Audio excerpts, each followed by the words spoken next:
The following has been brought to you by SJP World Media.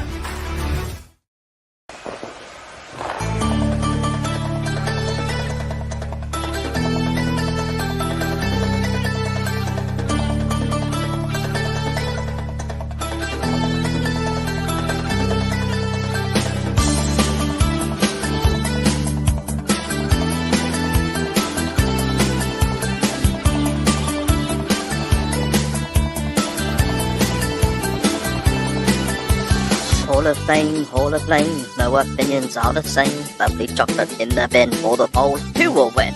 Cream soda wrestling, pimple dick ranting, air fryer Brussels sprouts, Maxi often cheats.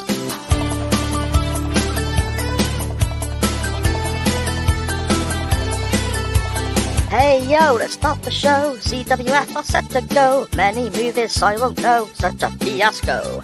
Max v Cy was pretty crap, probably won't go back to that. Max needs to wear a hat, and he sometimes cheats. Hogan is a liar, but Barry Windham is the worst thing. Hogan is a liar, hear all about it on Chain Wrestling.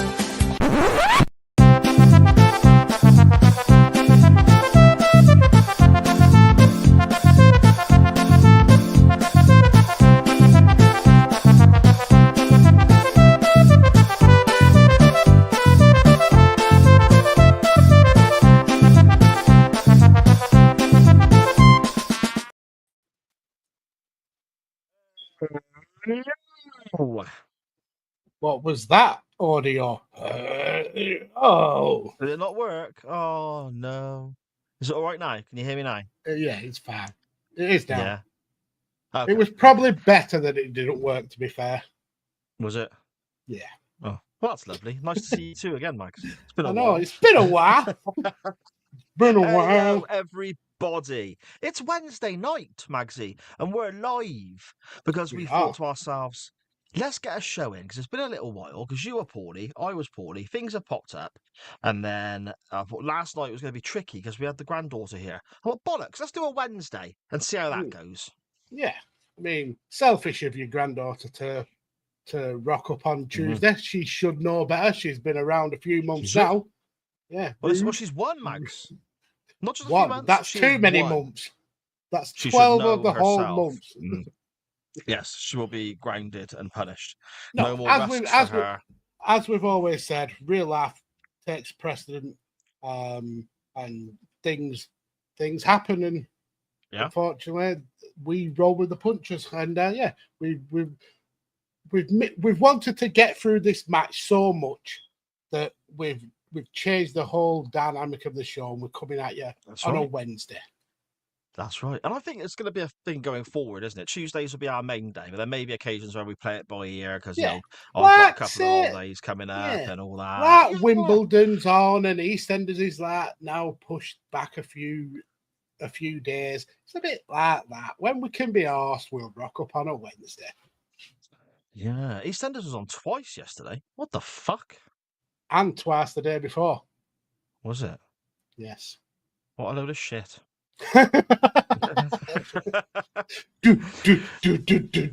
We actually on a recent recording for the Wrestling News Time Machine with our good friend Mr. Morty, we were in 1986, and as is the way the show works, we look at the top 10 of the time and the TV schedule of the time.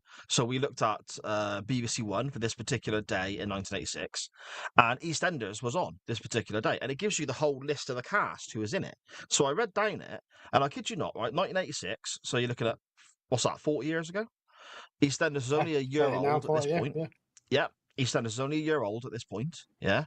You look down the cast, a big old list, mind Magsy, there was a definite divide in the middle of people who are now fucking dead, or they're back in it now. Or they've never left. Yeah, that's it. There's nobody else who's done anything else. They were even, well, saying that. No, that's not true. The lass who's married to the woman from Queen, she's been in Doctor Who, hasn't she? But apart from that, Anita Dobson. Has she been in Doctor Who?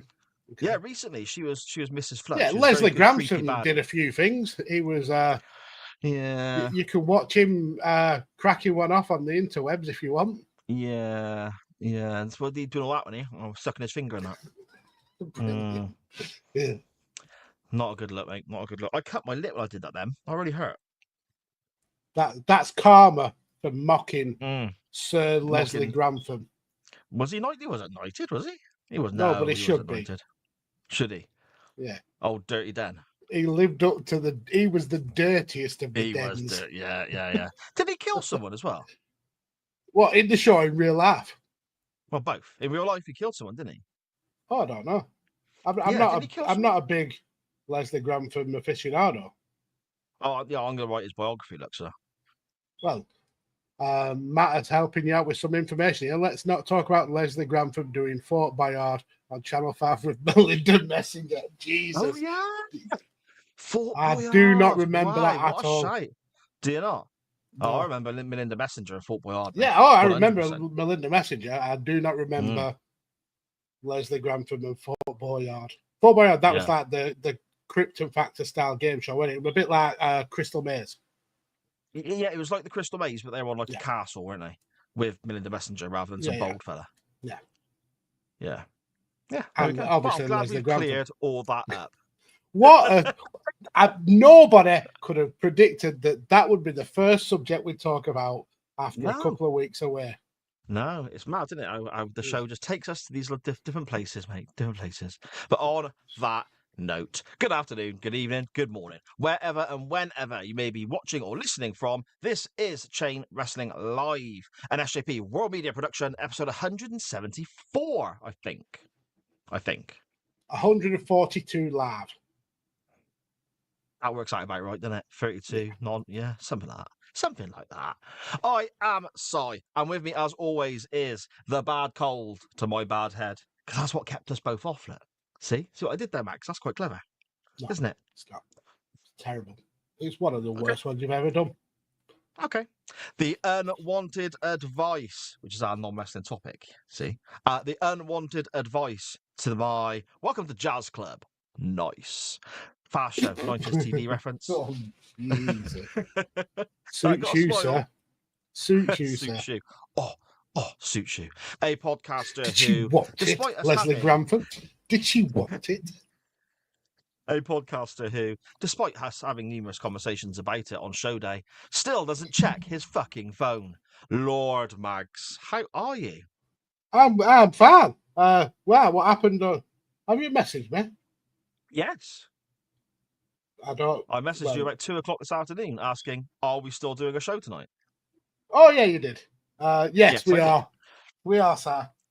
So imagine my concern when, for the first time in probably about 120 episodes, I go into the studio and you're not here yet. Because normally I'm the one that's late. That's because I've done a little bit of rejigging of my setup. And it meant I had moved some stuff that I would normally use for podcasting out of the way, and then I had to go and retrieve them last minute. So now I've got, instead of having like screen, I've now got screen. So I've got 3 screens here, and then that screen there. Okay. I've got this screen here. and that's wall. That. And I've got my other one on the floor down there. Magsy, shall we jump into the chat and see who has joined us on this weirdly Wednesday night? Yes, first, and we had a pre-show giggle at this one. Connor in the chat saying chain wrestling on a Wednesday afternoon, utter woke nonsense. Well, listen, if you can't joke, you can't be woke, apparently. Matt, badly played video game, says it's Wednesday night, and you know what that means. D&D has been cancelled due to 2 players being ill from heat stroke, so I'm here. Thanks for that. I mean, a bit depressing that if your 2 friends weren't ill, you'd have chose D&D over us. I don't know, because surely people who play Dungeons and Dragons don't ever go outside anyway, so how have they got heat stroke? And they never open the curtains. Ah.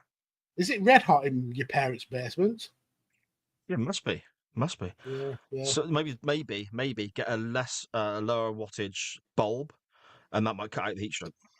Yeah, exactly. Or stop wearing like your warlock outfit on a hot summer's day. Matt replies, then he says, so let me get this right. According to the artwork, Sai is an overrated guy called Mr. WrestleMania, despite losing more than winning at that event. And his lordship is a guy who can't wrestle, apparently. So, again, we spoke about this. Firstly, Cena can wrestle. He's the unseen 17 historical world champion. And Shawn Michaels is Mr. WrestleMania because of the performances he puts on, not necessarily because of the results.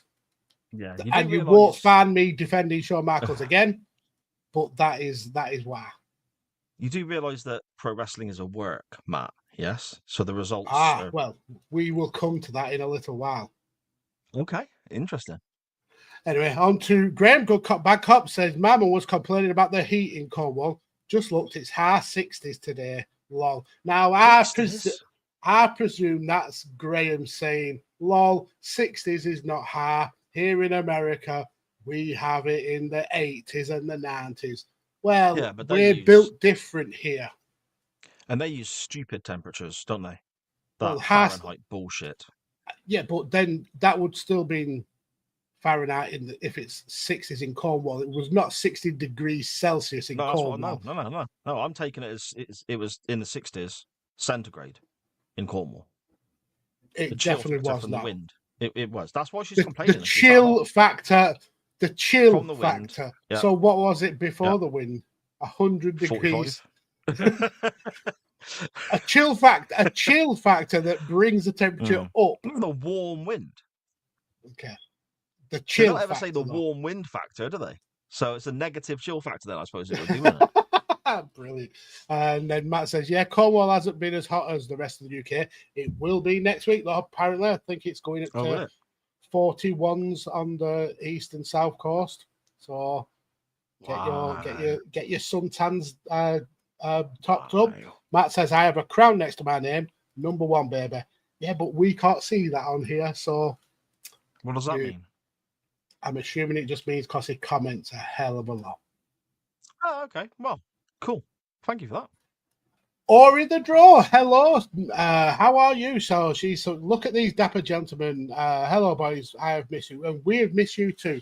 I hope you're doing really, really well. And yeah, we need to speak very, very soon. Get some more irons in the fire. And then we've got Matt not only watching on YouTube but reporting on X. I mean, that for as much shit as we give him, that's dedication. We absolutely love you for it. Matt and Ori having a mutual welcoming committee, and then Charlie in the chat. Long time no see for Charlie. Hello, Charlie. How are you? Then Matt says, let's not talk about Leslie Grantham doing Fort Boyard. Well, we did, and I didn't even know he did it, and I definitely do not want to be looking that up. I'd watch it now. Brilliant. Matt says Leslie Grantham did end somebody. He did it when he was in the army. What? As part of an assault or just like friendly fire? No, I think it was a taxi driver. In the army. Yeah, no. I'm not saying that. No, I mean he might have been in the army at the time, but I think it was a taxi driver he killed. Okay. I think it was in Germany. Got away with it because he was in the army. I don't know. Can somebody look it up for us? Google it and just let us know in the chat about where a Dirty Dan in real life killed the German taxi driver. Better than any extended storyline. Yeah. Then Matt says it was correct. It was a castle out in the sea. Yeah, I assume that's why it's called a fort. Then. Yeah. Sharon says, whoopsie, it's Wednesday night. You know what that means. Sorry, Sharon, but you've been beat to the punch this week. So today's first lady of the SJP network is Matt from Badly Played Video Games. You've been usurped, Sharon. Matt says, wow, Shelley, cancel your invite to Good Cop, Bad Cop, sir. You can do what you like, Matt. Gray will still have me on. Brilliant. Absolutely brilliant. Graham says, it might be a work, but it doesn't mean I can't be a wound-up merchant. Oh, no, that's Matt again, isn't it? That's Matt, not Graham. Yeah, you are a wound-up merchant, and it is still a work, Matt. Michael's the greatest to ever do it, mate. Connor says it's been low to mid-90s. Well, stop showing off, Connor. It's a different kind of heat in Murica. That's why your houses are built of wood and ours are built of brick, because we try to keep the heat in whilst you were trying to push the heat out. He also says that he's at work, sweating in swamp balls and swamp ass. My balls are sticking to my body. Just threw up a little bit in my mouth there. And he's losing pounds of sweat. So Matt says, no, he was in the army at the time in Germany.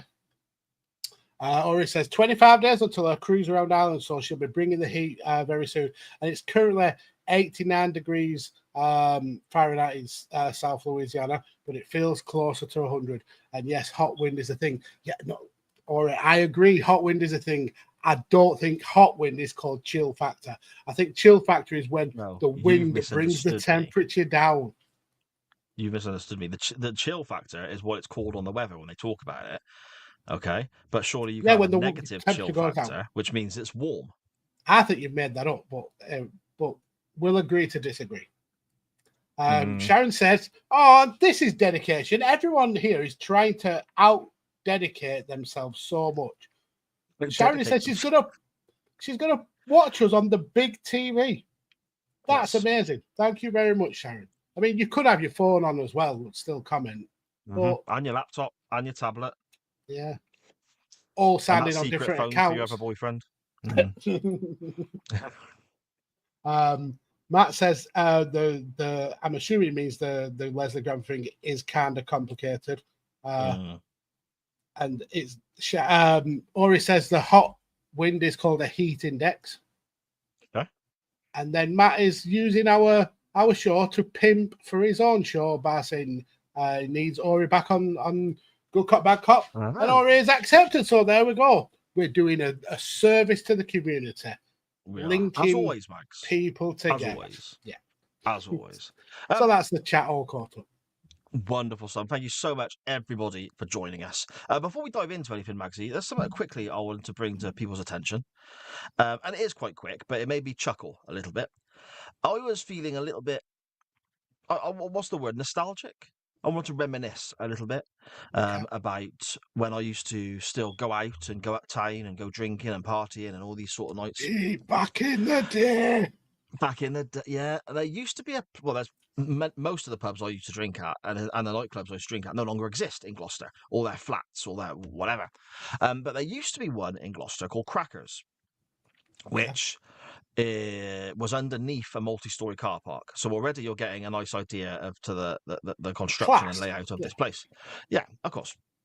Now, Crackers was quite good for having a broad scope of clientele, shall we say, with different evenings suited to different groups. And sometimes you might argue minority groups trying to cater for those who, especially in the late 90s, might not have had the freedom to move around pubs and clubs in a way that others may not. So you had, first of all, on a Saturday night was heavy metal night. So that was the night I used to go. I used to love it. The Crackers on a Saturday and play rock and metal all evening long. Monday night was gay night. I can't remember. I think it was Tuesday night was R&B, and basically every night of the week was something different. Yeah. But Crackers had the reputation of being, shall we say, rough around the edges. And Saturday afternoons, because Saturday night was heavy metal night, Saturday afternoons was when they had their strippers in. So can you imagine mid-afternoon on a Saturday is when your strippers are in, the quality of the entertainment, shall we say. I typed Crackers, the nightclub Gloucester into you, had a little look. And the Facebook pages like Gloucestershire Live, Yorkshire Times, and all this local, They actually ran a story a couple of years ago talking about Crackers nightclub, and people were posting their memories in the comments section. So I took a couple down And I thought I'd just share this to let people know the kind of atmosphere this place had. To set the scene, Crackers is very small. Black, every wall is black. It's just a donut around the dance floor in the middle.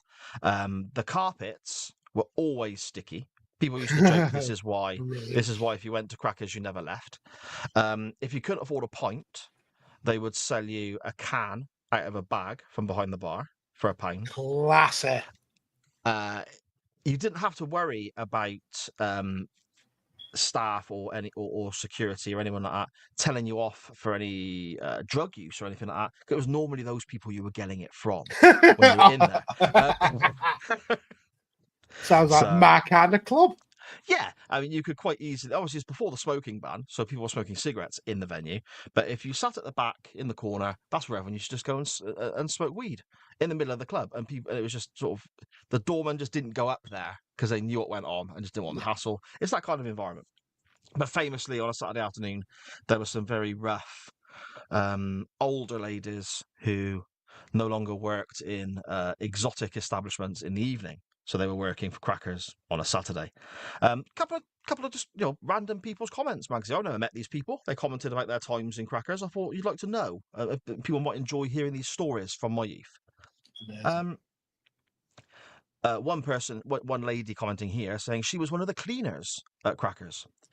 You would not believe the things we found. What a job. You will not believe the things we found and had to clean up the mornings after the nights before. We had some laughs. There was never a dull moment. You couldn't possibly guess. You would have to use your imagination. Except maybe if I say unclean clothes and soiled garments. Stuffed down the back of seats. It's surprising what people could get away with when the lights were low. As for the loos, take a deep breath and hope for the best when you walked in. Quite often we'd find people still in there and they'd been locked in from the night before, asleep in the toilets, which is just wonderful, isn't it? A young gentleman here, maybe not so young anymore, he says that they went to Crackers on a Saturday afternoon as part of the stag do for his brother. Brave. So obviously the ladies were there trying to earn a living. This gentleman explains, there was the time that my brother led on the floor with a Mars bar in his mouth, whilst a respectable lady, and he has wrote the word respectable in quotation marks, whilst a respectable lady squatted on it, all for £3.50. You couldn't lose.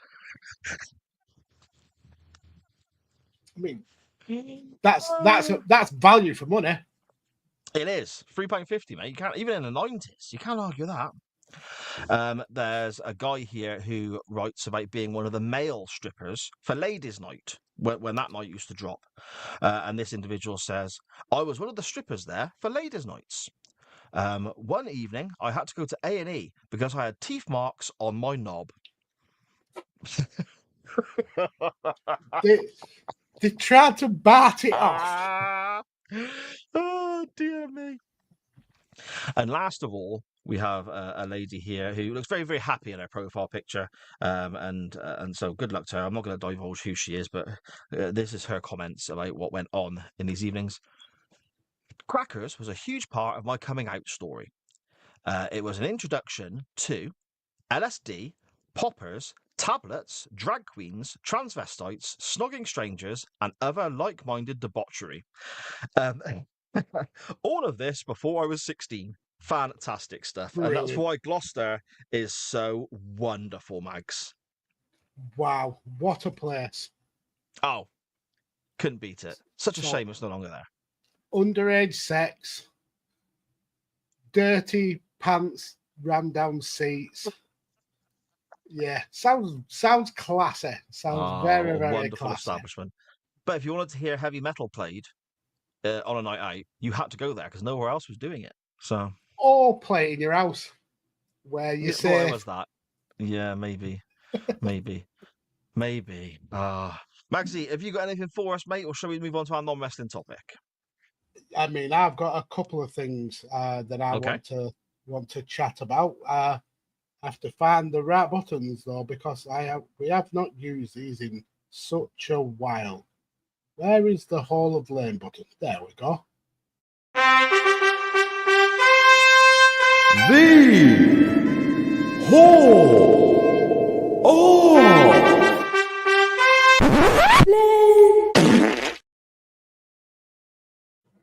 We've not had a Hall of Fame in a long, long while. That was trippy as hell. What was? That was trippy as hell. Well, Sharon's got us on the big telly downstairs, hasn't she? Okay. And you heard that in the background. I'm at the front bedroom. I've got the windows open. I heard when the Hall of Fame Hall of Fame, it finished, it was playing again through the window of my bedroom. That was wow. so So weird. there's like a little delay. Oh, that's surreal. That's cool. And very quickly, we've had a message on Twitter from our good friend all the way Ramsey Street, Magsy, the other side of the world in Australia, Mr. Chris Mangle, and he says, yes, Leslie Grantham shot a taxi driver in Germany before he was in EastEnders. So thank you for that, Chris. We appreciate it. Thank you. Yeah, cheers for that, Chris. Yeah, we've not had a Hall of Fame for quite a while, so I thought it was about time to resuscitate this segment. Okay. And like a disgusting, stinky turd that you just cannot flush, the racist, orange, leather-skinned Hulk Hogan just cannot take a fucking hint. So this guy was booed out of the building when Raw went to Netflix. And Hulk and his little fluffer, Eric Bischoff, thought these boos were saying boo earns, because they think that the wrestling world wants to see more of Hulk Hogan. And they've set up a new company, a new wrestling company called the Real American Freestyle Company. And this company is attempting to blend the worlds of amateur and professional wrestling together. It promises unscripted freestyle wrestling in a league format. So they had a huge press conference to unveil this company, and they announced the first show will be later this summer in Cleveland, Ohio. And they booked the Wallstein Center, which is an arena that holds 13,077 seats. But this show is set up to hold slightly less than that, because you've got to account for the ring and the stage. Okay. And yep. In fact, it's set up for a lot less than that. It's actually set up in a 13,000-seater arena for 3,882 seats, which is around 9,000 less than actual capacity. Mm-hmm. Then we get to the playing devil's advocate. Still, TNA were putting crowds of 3,000-4,000 when they were supposedly in their peak. So yeah, I mean that's true. And Hogan is a draw, brother. No. The sales though, they've not gone too well. And up to press, he's the Real American Freestyle debut show has only sold 380 tickets. So basically, Hogan, the wrestling world has spoken. We would like you to fuck off. And then when you get there, fuck off again. Because you're nothing but a grifting racist, brother. So yeah, Hall of Fame for this week is Mr. Hulk of Hogan. I think it's getting to that stage now where Hogan, similar to Brutus Beefcake, might end up having to have his own wing of the Hall of Fame because he's been mentioned that often. I don't even understand what this company is. Well, there is ex-professional wrestlers and huge stars of the amateur wrestling and mixed martial arts crowd, and they're going to have unscripted matches, and they form a league. And not a lot of it was actually explained, but thankfully, not a lot of people are going to turn up to watch it. It's kind of left a disgusting sour taste in my mouth, so I need to wash it out with a little bit of.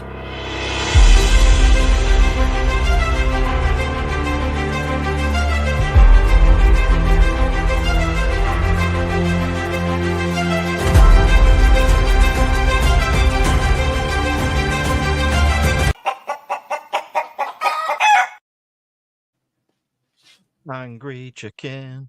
So to get that bitter, sour taste out of our mouth, let's talk about a wrestler who is arguably the polar opposite of Hulk Hogan, the Hitman, Bret Hart.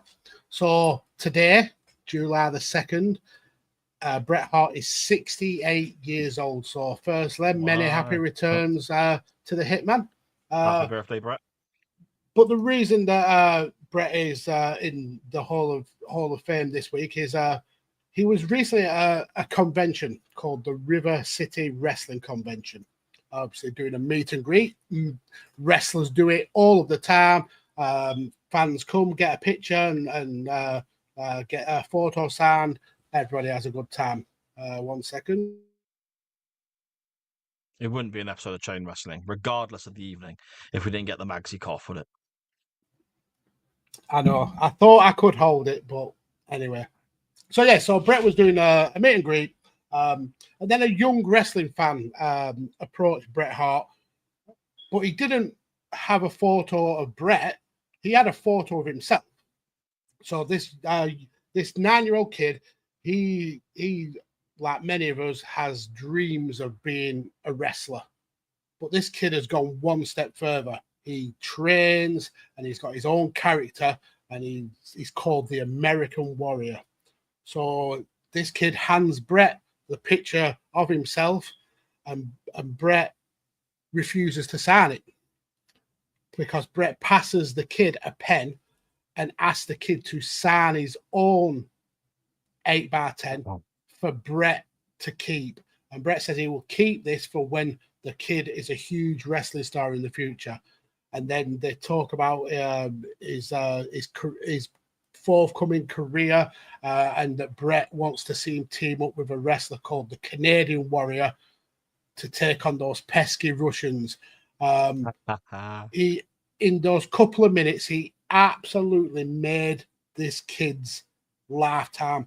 He was beaming happy, and he just went that little bit of extra mile, which to Bret was a minute out of his day, but would mean the absolute world to this kid. So in a wrestling world full of grifters like Hulk Hogan, be a Bret the Hitman Hart. 100%. 100%. Yeah, Bret's a legend, isn't he? Absolutely fantastic with the fans. Yeah, great stuff, Maxie. Great stuff. Awesome. Well, not great because it involved Hogan, but the Bret stuff, great stuff. Yeah, amazing. Absolutely amazing. Superb. Yeah. It's one of those things when you see it and it just touches you and you think that's what a wrestler should do. He should be promoting the magic of wrestling to the next generation, not just grifting to line his back pocket. So yeah, props to Bret and happy birthday to one of the greatest of all time. Indeed. A little bit in the chat, Magsy, to comment on, I suppose, and then we'll get on with our non-wrestling topic, shall we? Matt has tried to slate off Crackers. I don't know how he's got a cheek. He says it's white was stick end. He said that the Twitter chat doesn't seem to be working. And he says Crackers was cold sore because punters would crack one off, hence the sticky floor. And then, man, he felt dirty writing that. I felt dirty reading that, Matt. As you should. And then he says, playing devil's advocate, Sam, meaning summon your lawyer.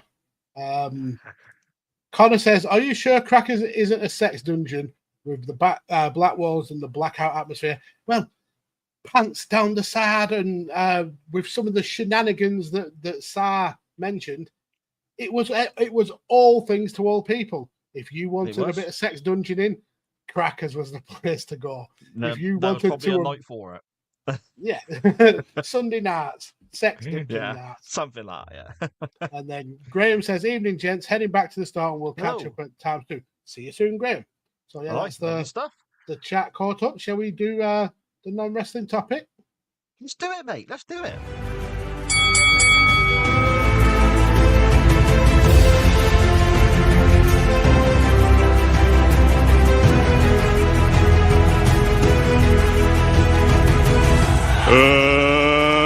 Let's get ready to rumble! Non-wrestling topic time.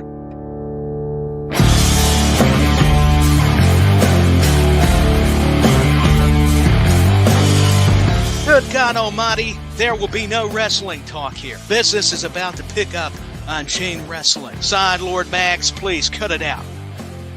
Are you sitting comfortably?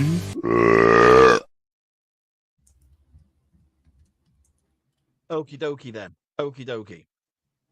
I like that fact that video is a bit longer than normal, Magsy. Because it gives me a chance to get stuff done and have a bit of a break, doesn't it? I mean, yeah. Why? What did you need a break for? Well, let's top the drink up for a start.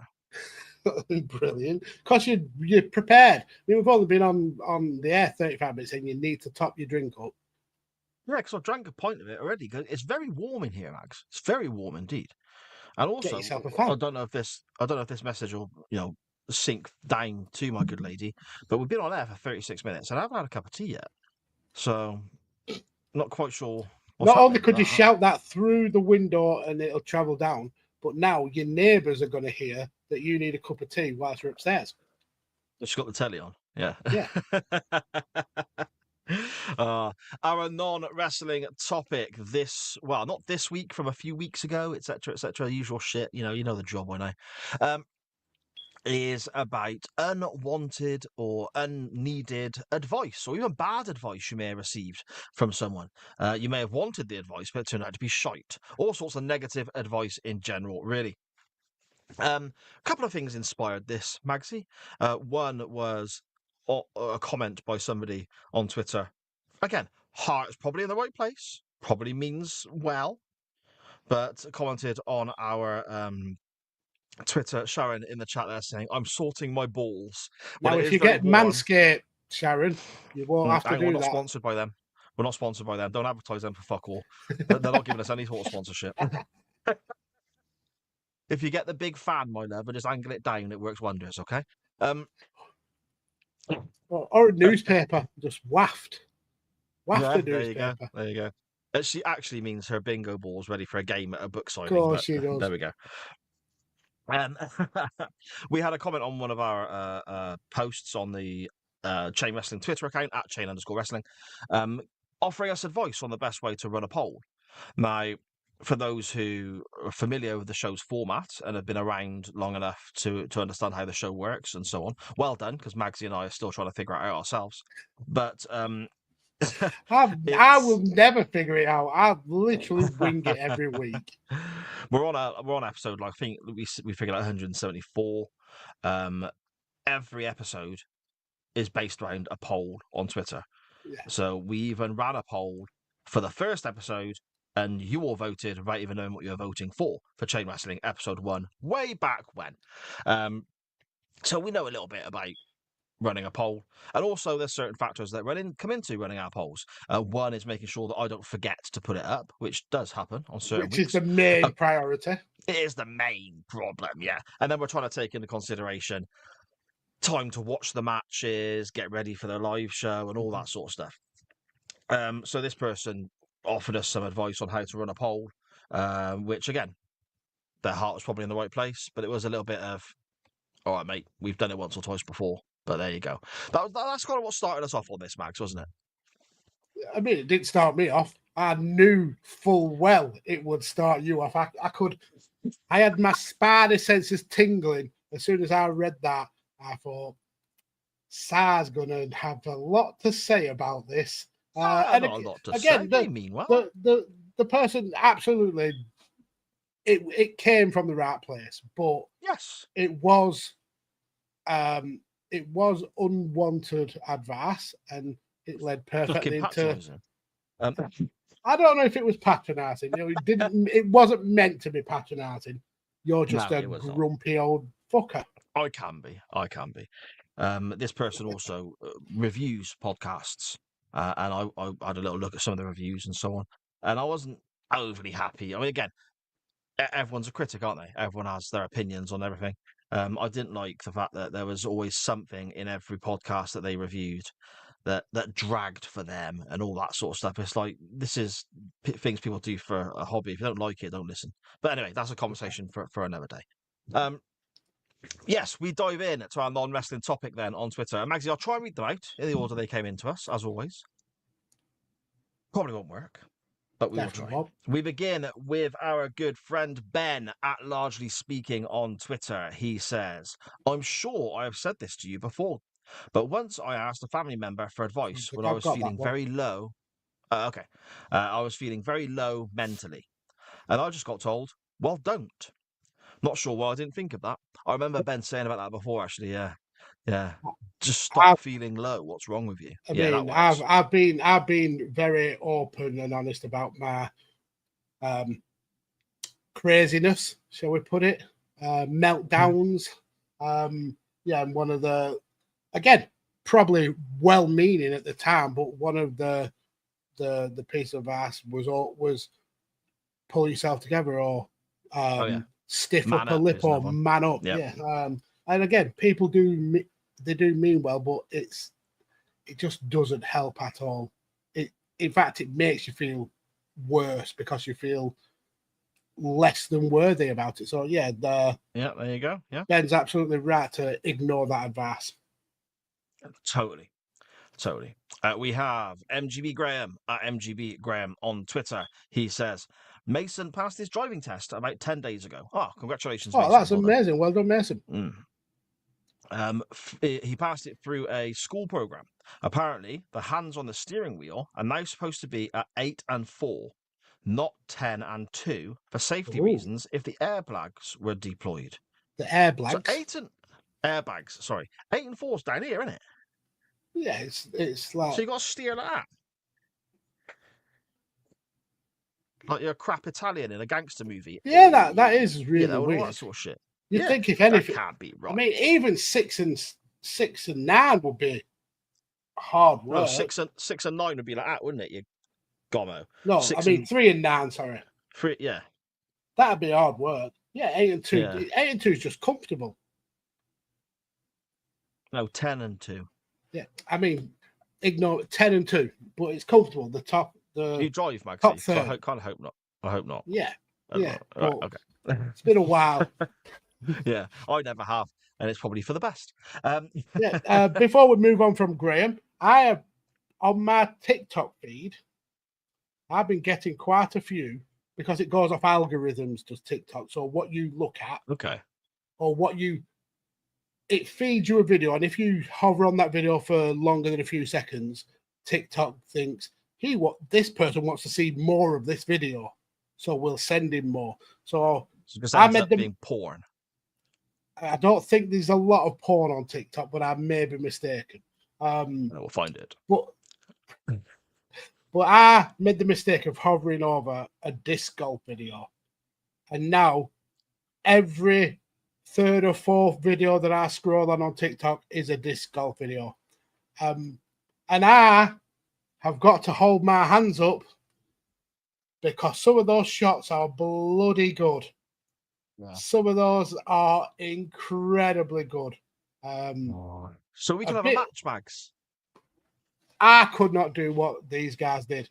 I mean, I've seen people skim their disc off, bouncing it off trees to land in the bucket, and it flips off the ground and spins into the bucket. Oh my God, very, very talented. It's still not a sport, but it is very entertaining.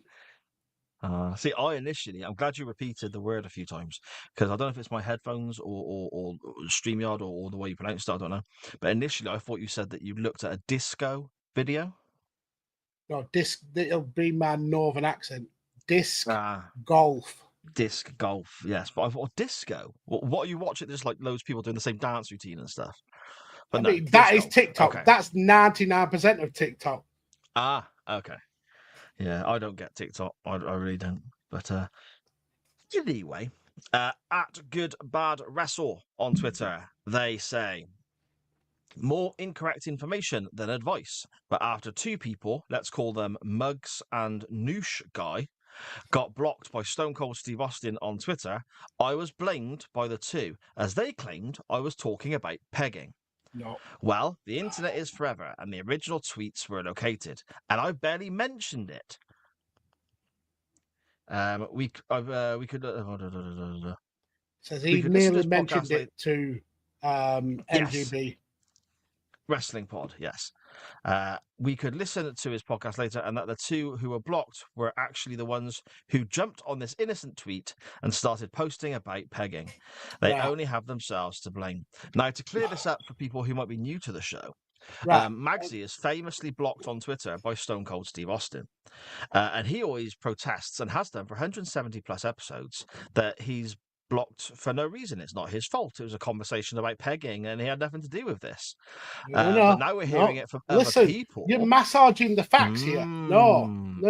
First of all, I now take back everything that I just said about disc golf. It is shit, and people who play it need to have a long, hard fucking look at their lives. But no, let's get the facts in order here. This has been Chinese whispered to all ends of the earth. Graham is not telling you the story. So yes, there was a conversation about pegging. Yes, I was involved in the conversation, not involved in the pegging, involved in the conversation. Graham is the one who snitched to Stone Cold Steve Austin by tagging Stone Cold in the post. I didn't say that Graham was talking about the pegging. I didn't say that I wasn't talking about the pegging. I'm saying that Graham told tales out of school about the pegging, which got us blocked by Stone Cold Steve Austin. Why is it telling tales? Or first of all, why tag Stone Cold? I don't get that. And why is it telling tales to Stone Cold? Ask Graham why he tagged Stone Cold in a conversation. Is he like because Twitter's he's a snitch? Head teacher? Because he's a school snitch. It's a little school snitch. He polishes his apple for Mr. Austin, wanting to get some extra homework for the class. Yeah, it's great. I see. Do you think we've said pegging enough for 8:45 in the evening? Yeah, I mean, we were talking about when you put your clothes out on the line.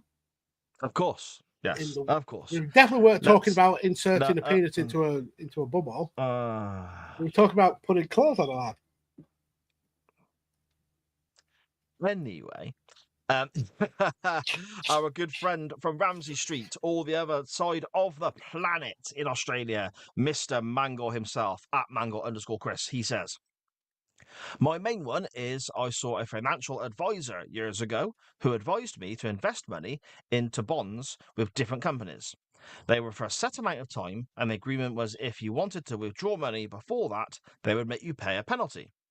I understood that and waited for the set amount of time, and then both companies said the markets were bad and you'll have to pay a penalty. They advised me if I wanted to complain, I could take it to ombudsman.com, I suppose. Much letter writing later, and the ombudsman made them both send me a check for the amount they had deducted. Scumbags. Yeah. So the ombudsman is like a middleman you would go to. I'm glad he got the money, the penalty, but you stuck to the time limit agreed, and then they still hit you with a penalty anyway. That's scumbag tactics. I would have probably headbutted that financial advisor. I bet he went struth like that. Cold blimey.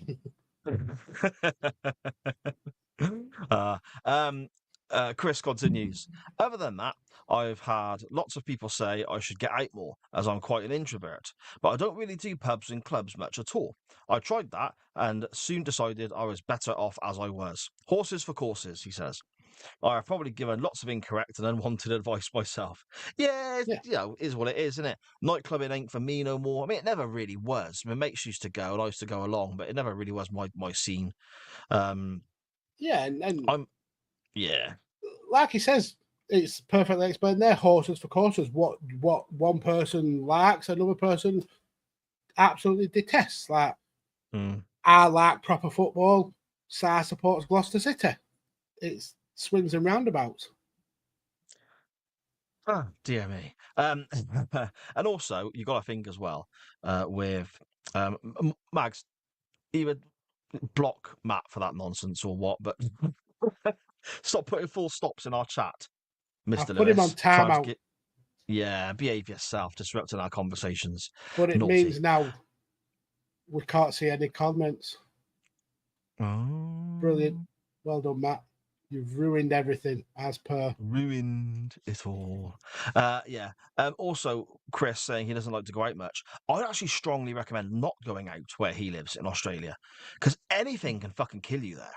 Just a spider. I've seen a TikTok video where a massive spider is hiding under a car door handle. So imagine going to open your car door and a big old spider bites you. Yeah, that's bollocks. They got those bird-eating spiders, aren't they? And they're like the size of a fucking cat or something. They're like massive. Well, yeah, they eat birds. The clue's in the name, sir. Yeah. They like the albatrosses. They're massive. Yeah, I mean, I don't know how killer albatrosses. I don't know how badly killer they are. No, I don't mean albatrosses. No. When you said they're big because they eat birds, I meant they must eat albatrosses because albatrosses are the biggest bird. I'm not saying that albatrosses in Australia can kill you. I don't think they're big enough to eat an albatross, but just a sparrow or something. Yeah, I get what you were saying. Or a pigeon. I don't know why that was funny. Or a pigeon. Or a pigeon. Jimmy Evans at Jimmy Evans for real on Twitter. He says about getting bad advice. Yes, from my parents. Thanks, Jimmy. Yeah. No qualification of what the advice is or anything like that. Doesn't fill us in at all. Be more like Jimmy. Straight to the point. No fucking about. No fluff. We love it. This show could be 25 minutes long if everyone was just like Jimmy. Yeah. We'd be gone by now. You know, I'd be ready editing the podcast version to come out. Dan Griffin at Dan Griffin 21 on Twitter. He says, when I worked on a supermarket deli counter, I found a 20-kilo block of cheese that had started to go mouldy on the outside. My manager told me to cut the mould off, portion out the rest, and sell it off cheap. I was about 17 or 18 at the time and just rolled with it. Looking back, very grim. That's nasty. Yeah, and also dangerous because when you see the mold on food, that's just it exposed itself. It's actually they have like fibers which is very much deeper into the food. So you've sold mold to people. I mean, cheese if the mold is correct, then that's fine. But no, I don't like all that. You probably poison people, Dan. You bastard. Evil. You heartless fucker. Dear me. Steve-O at EliteFPL_Steve-O on Twitter. He says, only thing I can think of is relatively recent. In April 2023, he was at a gig. He jumped up, landed awkwardly, and assumed he had just sprained his ankle. Few weeks pass, ankle swollen badly. But stupidity and ignorance, like all men suffer with, carried on working on it. After weeks of crying myself to sleep with pain, I decided to go to A&E. I bloody hell, Steve-O. And Steve-O's a big old lump, and I think he's a tough fella, isn't he? So it must have been really bad. Yeah. Right. Steve-O continues, I explained where the pain was, my foot, was x-rayed. I mean, I also like that he explained it in that message as well. He'd already told us that, he didn't have to do that. So that extra detail. Was x-rayed there, told nothing was broken. It was probably torn tendons or ligaments. I took this information as read, as you would, of course. A few months later, I'm continuing walking in agony, and the doctor sends me to a skeletal orthopedic expert. He assesses, books me for MRI, literally months later. The MRI results: 2 broken bones in the ankle, 4 metatarsals. Holy shit! That's the injury that kept Beckham out of the World Cup. He only broke 1. Steve-O broke 4. And carried on walking on it for months. Yeah. My word. And he had 2 broken bones in his ankle, mind. Wow. What a king he Fuck's is. sake. Yeah, man. 15 weeks ago, I had my appointment with the orthopedic surgeon. He couldn't believe that this had happened and how on earth I've been walking around for nearly 2 years with this injury. Thankfully, I've been doing the correct recuperating exercises to help me walk properly again. I'm not saying it's perfect and will probably need injecting every 6 months. But if only, as the skeletal expert said, the hospital x-rayed an inch higher, they'd have seen the breakage. Fucking hell. That feels like a lawsuit. I reckon you should sue the fuck out of them. Well, there's blame as a claim, pal. Yeah, that sounds really bad. Like, genuinely. I mean, I'm not even joking. That sounds like you should be seeking some legal advice. What if that's done? What if that's done serious long-term damage? Well, it will have. He said he's still suffering. That was 2023, mind. Yeah, I would be definitely speaking to somebody. Just going into the comments quickly. Matt says Graham puts a comment saying that Mags come across the Jimmy Fallon video and assume it was real. And he says, I don't know, I've been putting time out. So I clicked on the timeout button and it got rid of all the comments and then said Matt badly played video game was banned and their comments were rude. I did not mean to ban him whatsoever. I massively apologize. And he said, Matt pulling on the heartstrings says, even I've never put someone in timeout on the volley. Apologies, Matt. I honestly did not think it would ban you. I'll try and work out how to undo it, but I ain't got a clue. Anyway, part of the same network as us, does live shows in these very studios, and you've banned him. Can you imagine if he tries to rock up to StreamYard and it just won't let him in ever again? I'll be getting loads of messages like, the logins don't work. Sorry, Matt.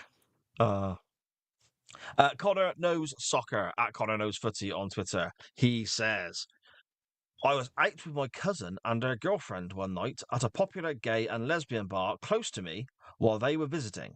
Apparently, it was singles night because there was a lot of single men my age, early mid-20s. After a few drinks, my cousin gave me advice on how to approach a guy who was a few tables away from us because he was eyeing me all night and he was my type, skinny, feminine, etc. Anyway, his cousin said to go up and introduce himself, and then here's the kicker. These are his words, not mine. And then here's the kicker. Offer to suck him off. Was he in Crackers? Was this in Crackers? Yeah, he was in Crackers, yeah. No wonder he knew why the carpet was sticky. That's it. Yeah, anyway. Go up, introduce myself, and then offer to suck him off. Me being half tipsy, took that advice and went up to this man, introduced myself, and then offered to give him the best minute of his life. Minute? Oh, you spoil him. My whole 60 seconds or I get jawache. You better come quickly. Dear me. As soon as I said that, I ended up with his cocktail thrown in my face, with my cousin and a girlfriend laughing hysterically 2 tables down. His cocktail or his drink? Yeah, his drink. Oh, what a shame! Yeah. What a shame! I thought he was just happy and just lobbed it straight out. Yeah, maybe, mate. Maybe. Connor says, I know I'll get asked, how does this fit the topic? And I'll kindly tell you to fuck off, because I asked for advice on how to approach this man. All right, fucking hell, Connor. I mean, it absolutely fits, Connor. This was exactly the thing we were looking for. You have nailed it. So don't get all defensive just because he didn't want the best 60 seconds of his life. He may have only just had the best 45 seconds and he couldn't get it up for another 60. So, but he threw a drink on you. That's brilliant. Mm-hmm. Yes, I love that advice. I think you should pass that advice back down to some more of your friends. That should be like a rite of passage style of advice. Doesn't matter if they're gay or not, straight, whatever. Yeah, That's not, everyone. Just rock up and tell anyone to offer to suck someone's cock. Yeah.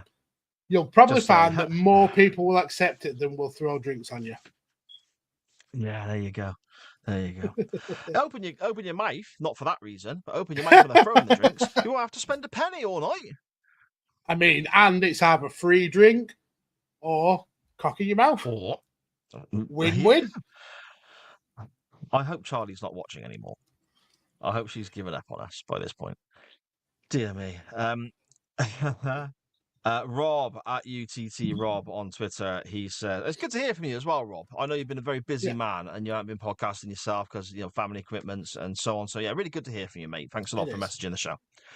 Rob says, the tyre pressure warning. Both of our cars send out a red alert, which 99% of the time is 0.1 psi below the recommended pressure. It was less stress when cars didn't even have them. Do not even talk about car alerts because they piss me right off. So our car, it tells you off if you stop looking forward. It literally beeps. What? So it's got sensors in the window, so it knows that you're not looking forward. So say you're like looking, you're changing the directions on your sat nav, or you're changing radio station. If you're not looking at the out of the window, an alert goes off to tell you off. If you're trying to park. It's got sensors all the way around the car, and it beeps incessantly if you go a little bit too close to anything. That's annoying. Absolutely fucking pisses me off. Yeah, new cars are brilliant for the technology they have, but when they're telling you off for every little thing that you do, it's absolutely just grating. It even changes lane for you on the motorway, and you have to physically force it back sometimes because so it's almost a bit like cruise control, and if it sees that you're faster than the cars in front of you, so you're catching up to them, it'll help you change lane even if you don't want to. AI shit, man. Yeah, this is like Skynet, Terminator shit. It's really frustrating because sometimes it'll do it when you have no intention of changing lane, and it'll start changing. You're like, no, come back, go back. Yeah. So yeah, my car gives out lots of unwanted and just unneeded advice. If the car's steering itself, why does it give such a shit about which direction you're looking in? That's so if it crashes, it can blame you. Won't even take responsibility for its own fuck-ups then. Exactly. It even brakes on its own. Like if you're on the motorway and then a car in front of you brakes, you would obviously have to slam on, but the car automatically starts braking for you. I don't like that, mate. That's too much, that. It's the way the world is going, sir. That's horrible, that is. Earlier on, when you said that, yes, you do drive, you're actually lying because you don't. You're driven around. You've got like a robotic chauffeur. I mean, I own the vehicle, so technically... Right, okay. I don't think you do. I think the vehicle owns you. Yeah, the vehicle owns me. And lastly, we have our good friend, magnificent Matt Lewis at the Matt Attack UK. He says, unwanted advice. Is this on Twitter? It is. It came in today, though, so it might not be on the actual tweets that we used. It came in not long before actually only about 5:30, so plenty of time. Unwanted advice, Matt says. Any I give. It's usually flawed, unwarranted, inaccurate, and unwanted. Brilliant, Matt.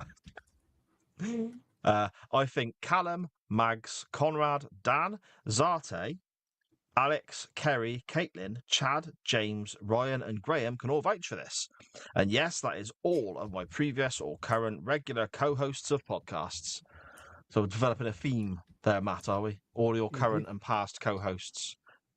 I mean, say the same. If you're the one factor in all the situations, maybe you're the issue.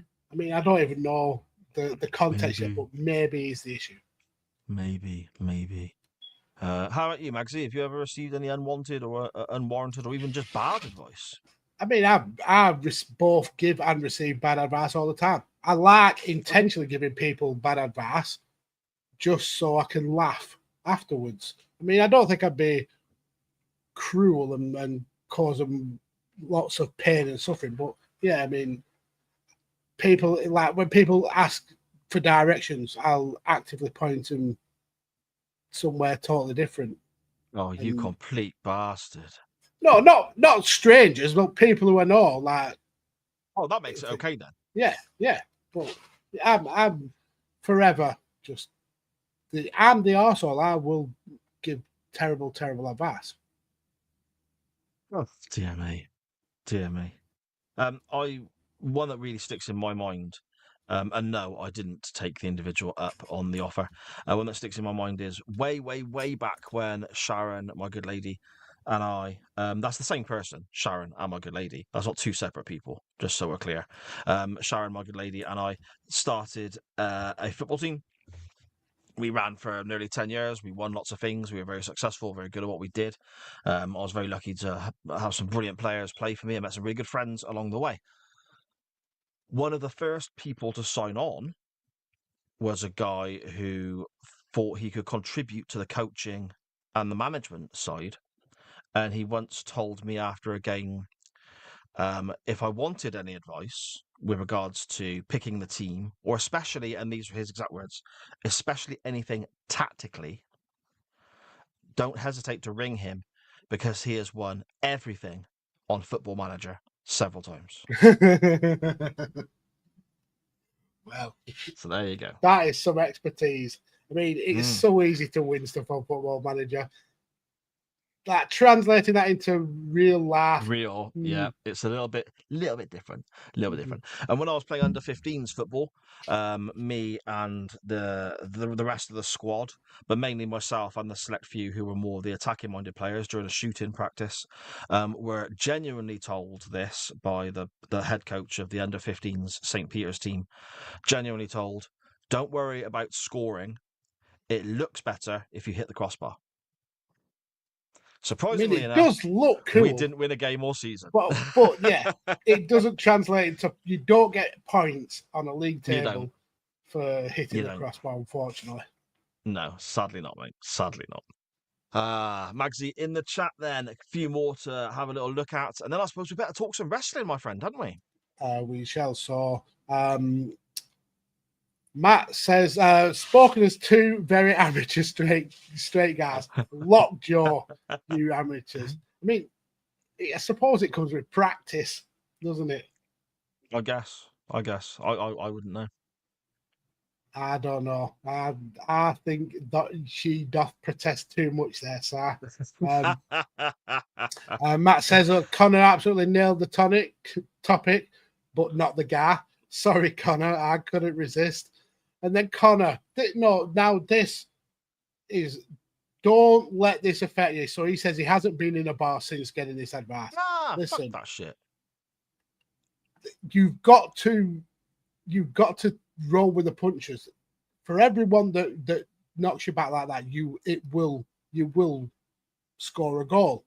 So don't stop taking shots, mate. It's just that's the laugh. It's laugh experience. Exactly. Matt says, in my experience in those bars, I'm surprised Connor didn't get lucky. Magsy coughing away again. He says, I'm surprised Connor didn't get lucky. I got barred from a pub once for not giving the bomb an all. Fantastic. That also was in Crackers in Gloucester. Yeah, that was in Gloucester as well, yeah. Got banned for not giving the bomb. Connor says, I forgot Sharon has the show on the big TV. I just hope she hasn't got it on too loud. I think she may have turned over to Married at First Sight by now. Well, I don't know. It's not on at the moment, is it? It's not on. How the fuck do I know? I haven't got a clue. All right, well, you brought it up. I'm just giving you the information. Don't shoot me, mate. Don't shoot the messenger. Fuck me. So next we'll go to Ori. She says she was in a bowling alley on Sunday, enjoyed some Cajun Zydeco music. Cool. Huh. Did you get any unwanted advice in that night out aura? And what is the deco music? Let us know. Yeah, I don't know what that is. Connor says he was about to delete all that the morning after he responded because he kind of exposed himself a little. Well, I mean, you did offer to suck somebody off in the middle of a club. That's the only way you can expose yourself more is if you genuinely whip your cock out. But it's life lessons. It happens. It is. Just like Graham, just like Matt says here, he says, Connor, part of adulting, mate, it's sharing these sort of stories. You're all good. Yeah, it makes you more. Yeah, of course. We like you more because of it. I mean, we didn't really like you much before, and now we like you a little bit more.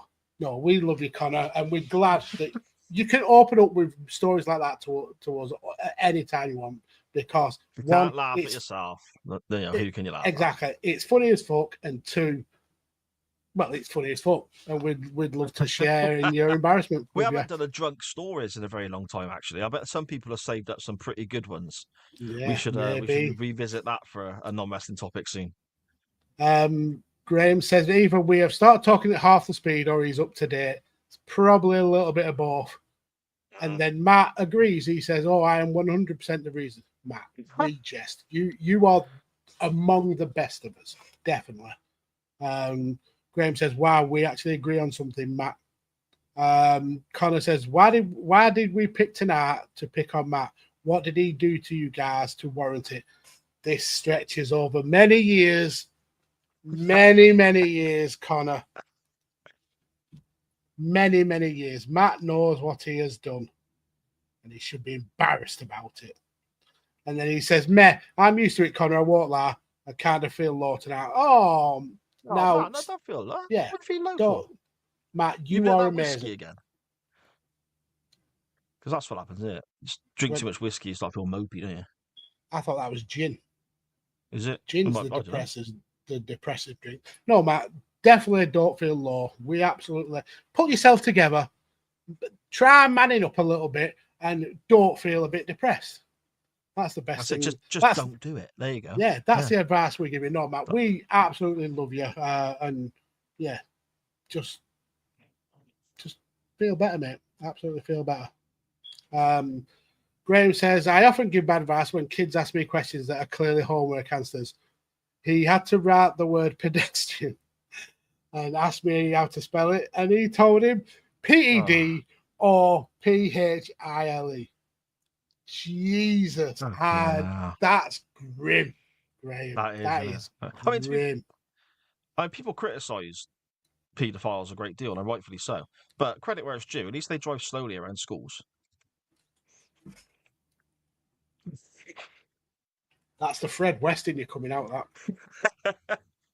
that. Connor says, "Isn't there a club in France that hired a manager because of their football manager record?" Yeah. Was it in France or was it in Scotland?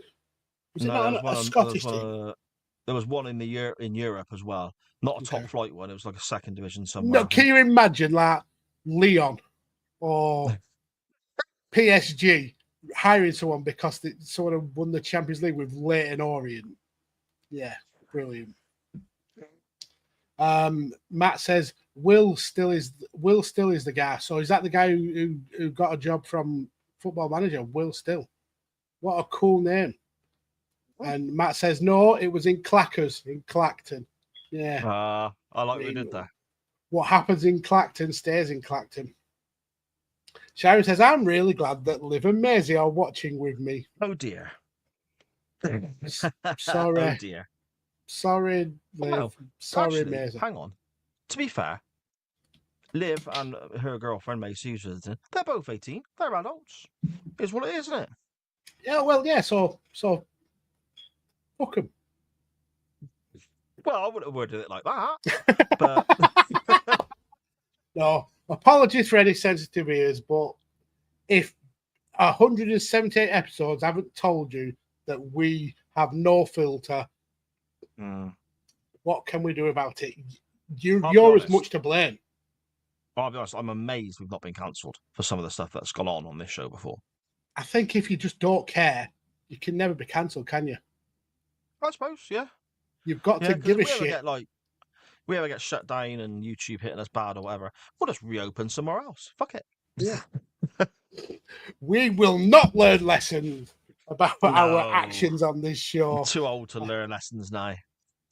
Graham says Matt should share his story about him exposing himself on the 5 Nerds Go podcast. Don't, Matt. Was it Matt though? Or was it Chris? I'm sure it was Chris. I don't think it was Matt, Graham. I think it might have been Chris. Okay. And I don't mean exposing himself like getting his cock out and showing everyone. I'm sure he just had a shower and we saw Chris's arse. Think. Okay, was that 5 Nerds Go though, or was that something else? Because I can remember that. I'm sure it was 5 Nerds Go. I know okay. Matt was on the show. I was on the show. And I'm sure we saw Chris's arse. I've tried to, so to speak. Yeah, I've tried to blank these things out of my memory, but I'm sure Matt will clear it up. Matt then says he hasn't touched a drop of booze since he got back from France. Oh well. And then he says, other than that, I tried to keep up with Dan Griffin at my husband's 40th birthday, and we are still waiting for Sa to arrive. Well, you'll have a long wait because I won't come in. Brilliant. I told you I won't be able to make it. And Matt says he will still manage Reims in League One. Okay. Oh, right. Okay. Fair enough. Graham says it was Matt. He denies it, but 5 Nerds Go says it was true. I don't think it was. I'm sure it was Chris's arse. Oh, no. Here we go. Matt has come with the facts. He says, nope, me and Chris were together at the time in question. Mags, you're thinking of talk at the table. Yes, I was. So basically, you and Chris have got form for exposing yourself on podcasts. Was I on that episode? Because I can remember something like this happening. There's somebody in the background, wasn't it? Yeah. So maybe you were. Maybe you were on that episode. Maybe. But there is a history there. Let's talk at the table. Yeah, it was a good show, talk at the table. Maybe someone should bring it back. Maybe they should, Mags. Don't look at me. I'm far too busy. No, I would. I was thinking maybe Matt should bring it back. With you. Anyway, Ori says, unwanted advice, someone changed the battery in that smoke detector. With smoke detectors, you always just unplug them from the mains and never worry about it, because whose house burns down nowadays? Nobody's.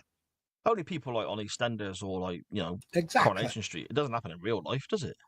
Connor says he thinks he started a theme of nudity on today's show. # we're a wrestling show. I think the days of us being a wrestling show have long gone. This is more wrestling adjacent. It is. Sarah's more incidents. Jesus fucking Christ, Matt. Do you not remember that one, Graham? I'm sure we've spoke about it before. Matt says, yes, sir, you were a guest. There you go. And he's been thinking about bringing it back recently. Talk at the Table was one of his favourites.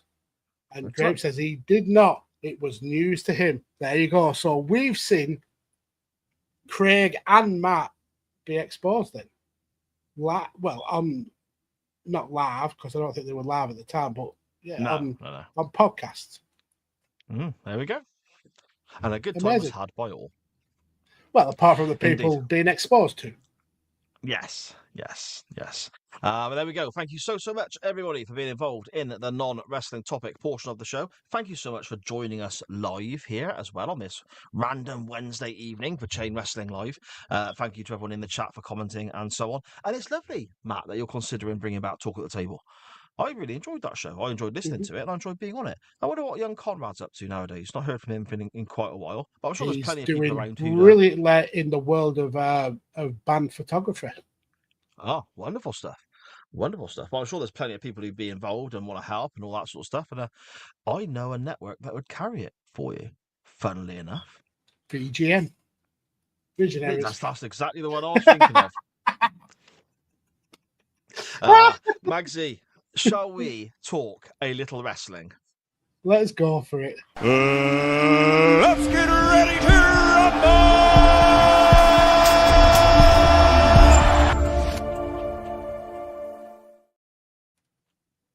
It's the end of an era as well, Magsy, by the way. It's the end of an era.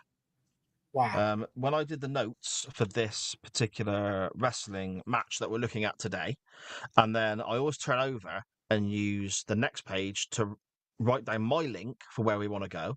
Have you And leave a finished your space book? for your link. I've ended my little notebook. Look, mate. Look at it. That's the last page. I mean, maybe that's a sign to start typing your notes on your screen so they can literally be right there in front of your face. No, because if I do, we've been through this so many times. I don't want to. Let's just leave it at that, shall we? I don't want to. We've been through it so many times. I don't want to. This is the only show I still use paper and pen for, by the way. Every other podcast. So you do it for everything else? Yes. Because when I'm recording like other podcasts, I'm not live. So I can have something open up on the screen without a problem. Here, I'm live. I've got one screen. I need to see me. I need to see you. I need to see the chat. If I open notes... We've gone through this. Get a second and perhaps third screen. I've only got this much room. It only goes this wide. Yes, but it goes up. Yeah, I suppose. But then it goes... I'll be like that all the time, wouldn't I? Ooh. No, because you can drag windows. You've just found like hidden chocolate, haven't you? I got Bimbo jelly babies. I was so close. That was you going, look, there it is. Excellent. I'm going to have a jelly baby in a minute. Anyway, today's wrestling portion of the show, I won the poll. Fucking hooray. It's a Shawn Michaels match, and he is the greatest to ever do it. And he is taking on, what's his title at the moment? The best of all time? John Cena? Unseen 17. Unseen 17. The GOAT, the greatest of all time. John Cena. In a rematch from WrestleMania 23 on Monday Night Raw, which was first broadcast from the UK, which is lovely. It's a match I've put up on the poll a couple of times because everyone talks about it being one of the greatest matches in Raw's history. This is what you see quite often on the polls and the discussions and so on. I can remember watching it when it aired. I don't know if I've ever revisited it until today. I might have, but it doesn't ring a bell. So I was quite interested to go back and watch it again. And I'm very glad it won, Magsy. Yeah, it's about bloody time. Yeah, indeed. It is a non-title match, which I suppose does kind of, foreshadow the result a bit, because Cena's not defending the title,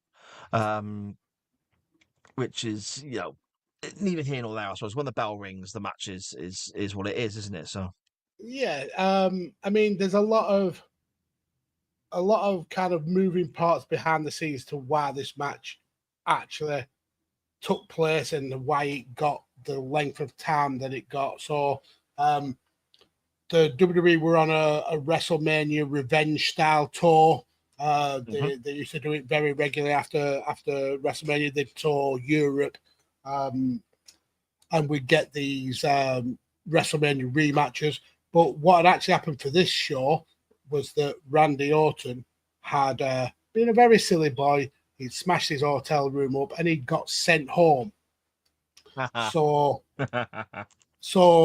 this match wasn't meant to go anywhere near as long as this because there was meant to be a second match of Randy Orton versus Edge because these four would end up facing each other at Backlash, which was like at the weekend of this Raw. Now, John Cena, who at the time was notorious for being a teetotaler, had been, I don't want to say bullied, but encouraged by Ric Flair to get drunk every night of this tour. So he was nursing hangovers every single show. And the night before, he was in the hotel bar with Ric Flair, getting absolutely paralytic when Vince sent a message down to the bar to tell him that he would be wrestling for an hour and for him to get an early night around 2:00 in the morning. That's when he got this message. So he was still probably half pissed when this match happened. And he was informed he was going an hour because Randy Orton threw his little toys out of the pram. So this match, it wasn't planned to go like this. A lot of this match was basically called in the ring. And it shows just how good Shawn Michaels was at leading a match, but also how well at working on his feet that John Cena actually was for this match to be one of the best of all time on Raw, and it's literally be a last minute thrown together match. Yes, indeed.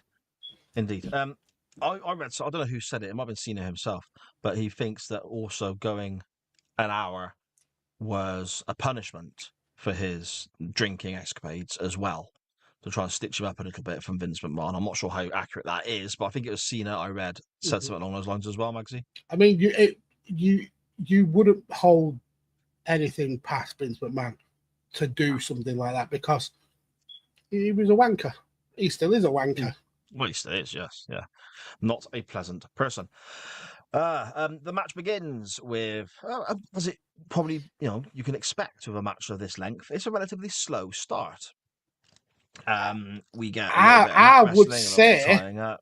I would say it's I don't want to say slow because I don't think it was slow. I think it went at a very deliberate pace for the majority of the match. Okay, I've worded that wrong. So I don't mean slow as in it was sluggish and not very good. I just mean that we know both of these guys can wrestle at a quicker pace. This was yeah. I was very deliberate, like you said, is probably a better way of wording it. Yeah. They knew they were going an hour, and it was used to. It was at that pace to conserve both their energies and also to not get all their hits in early doors and have nothing to carry the match for the next 45 minutes or so.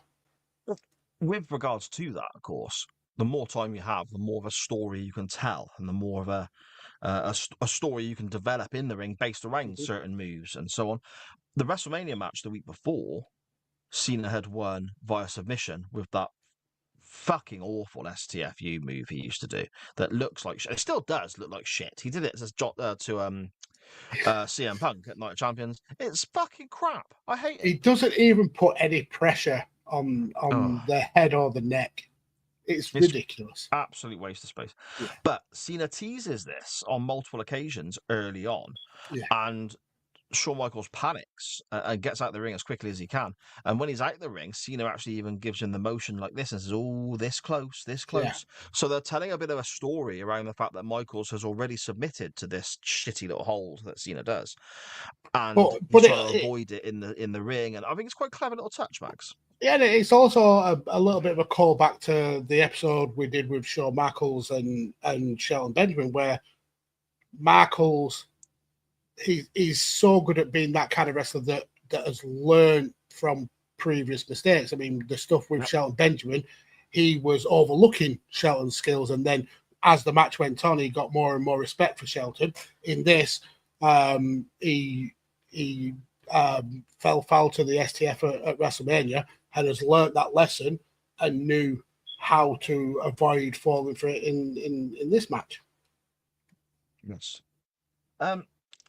We get a lot of headlocks as well, don't we? Deliberately paced.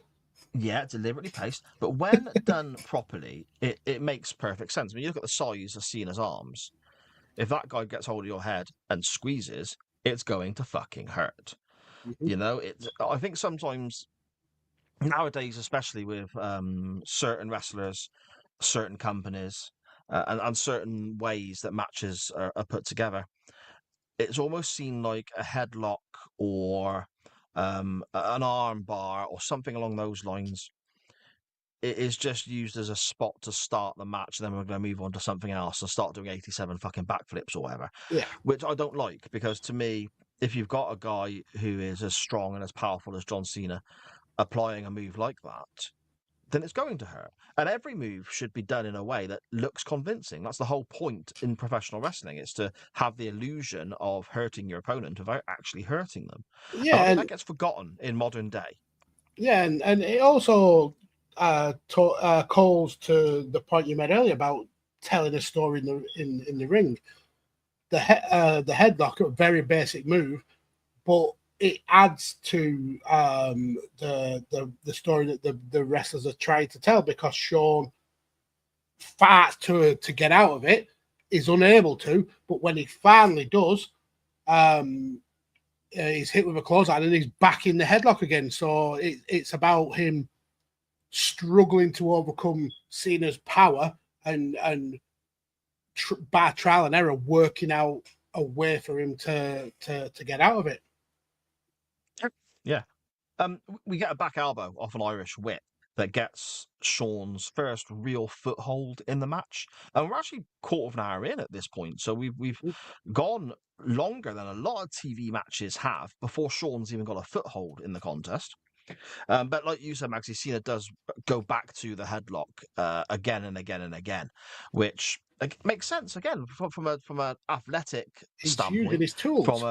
From a combat sport standpoint. If you've got something that's working, you will revisit that, of course. So it makes sense, doesn't it? Yeah, absolutely. Sweet Chin Music is teased as well, and an FU is teased by Cena, which Michaels jumps out of and gets out the ring, and that's when we go to an ad break. And then I'm sat in my house watching this, going, "Oh yeah, of course, it was a TV match. We're gonna have ad breaks, and there was it a can't few. be avoided." But yeah, I mean, it can't be avoided, of course. But when I'm sort of getting engrossed into it, I forget that it was an episode of Raw. I'm just watching a very good match so far. So when an ad break popped in, I find that kind of jarring, because I'd forgotten it was a TV match. Yeah, but the good thing with these, especially with the WWE Vault channel, is when it goes through an ad break, it's literally they cut the adverts out, so we're getting straight back into the action.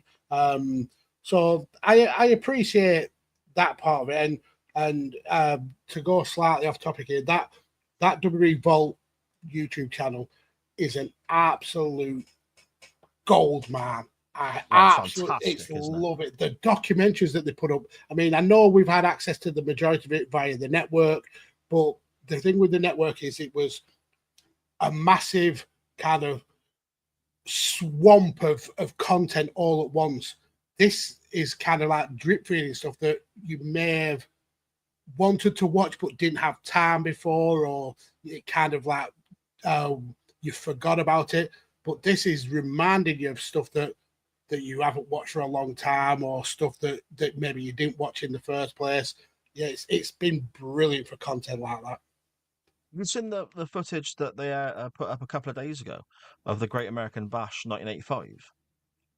Go on.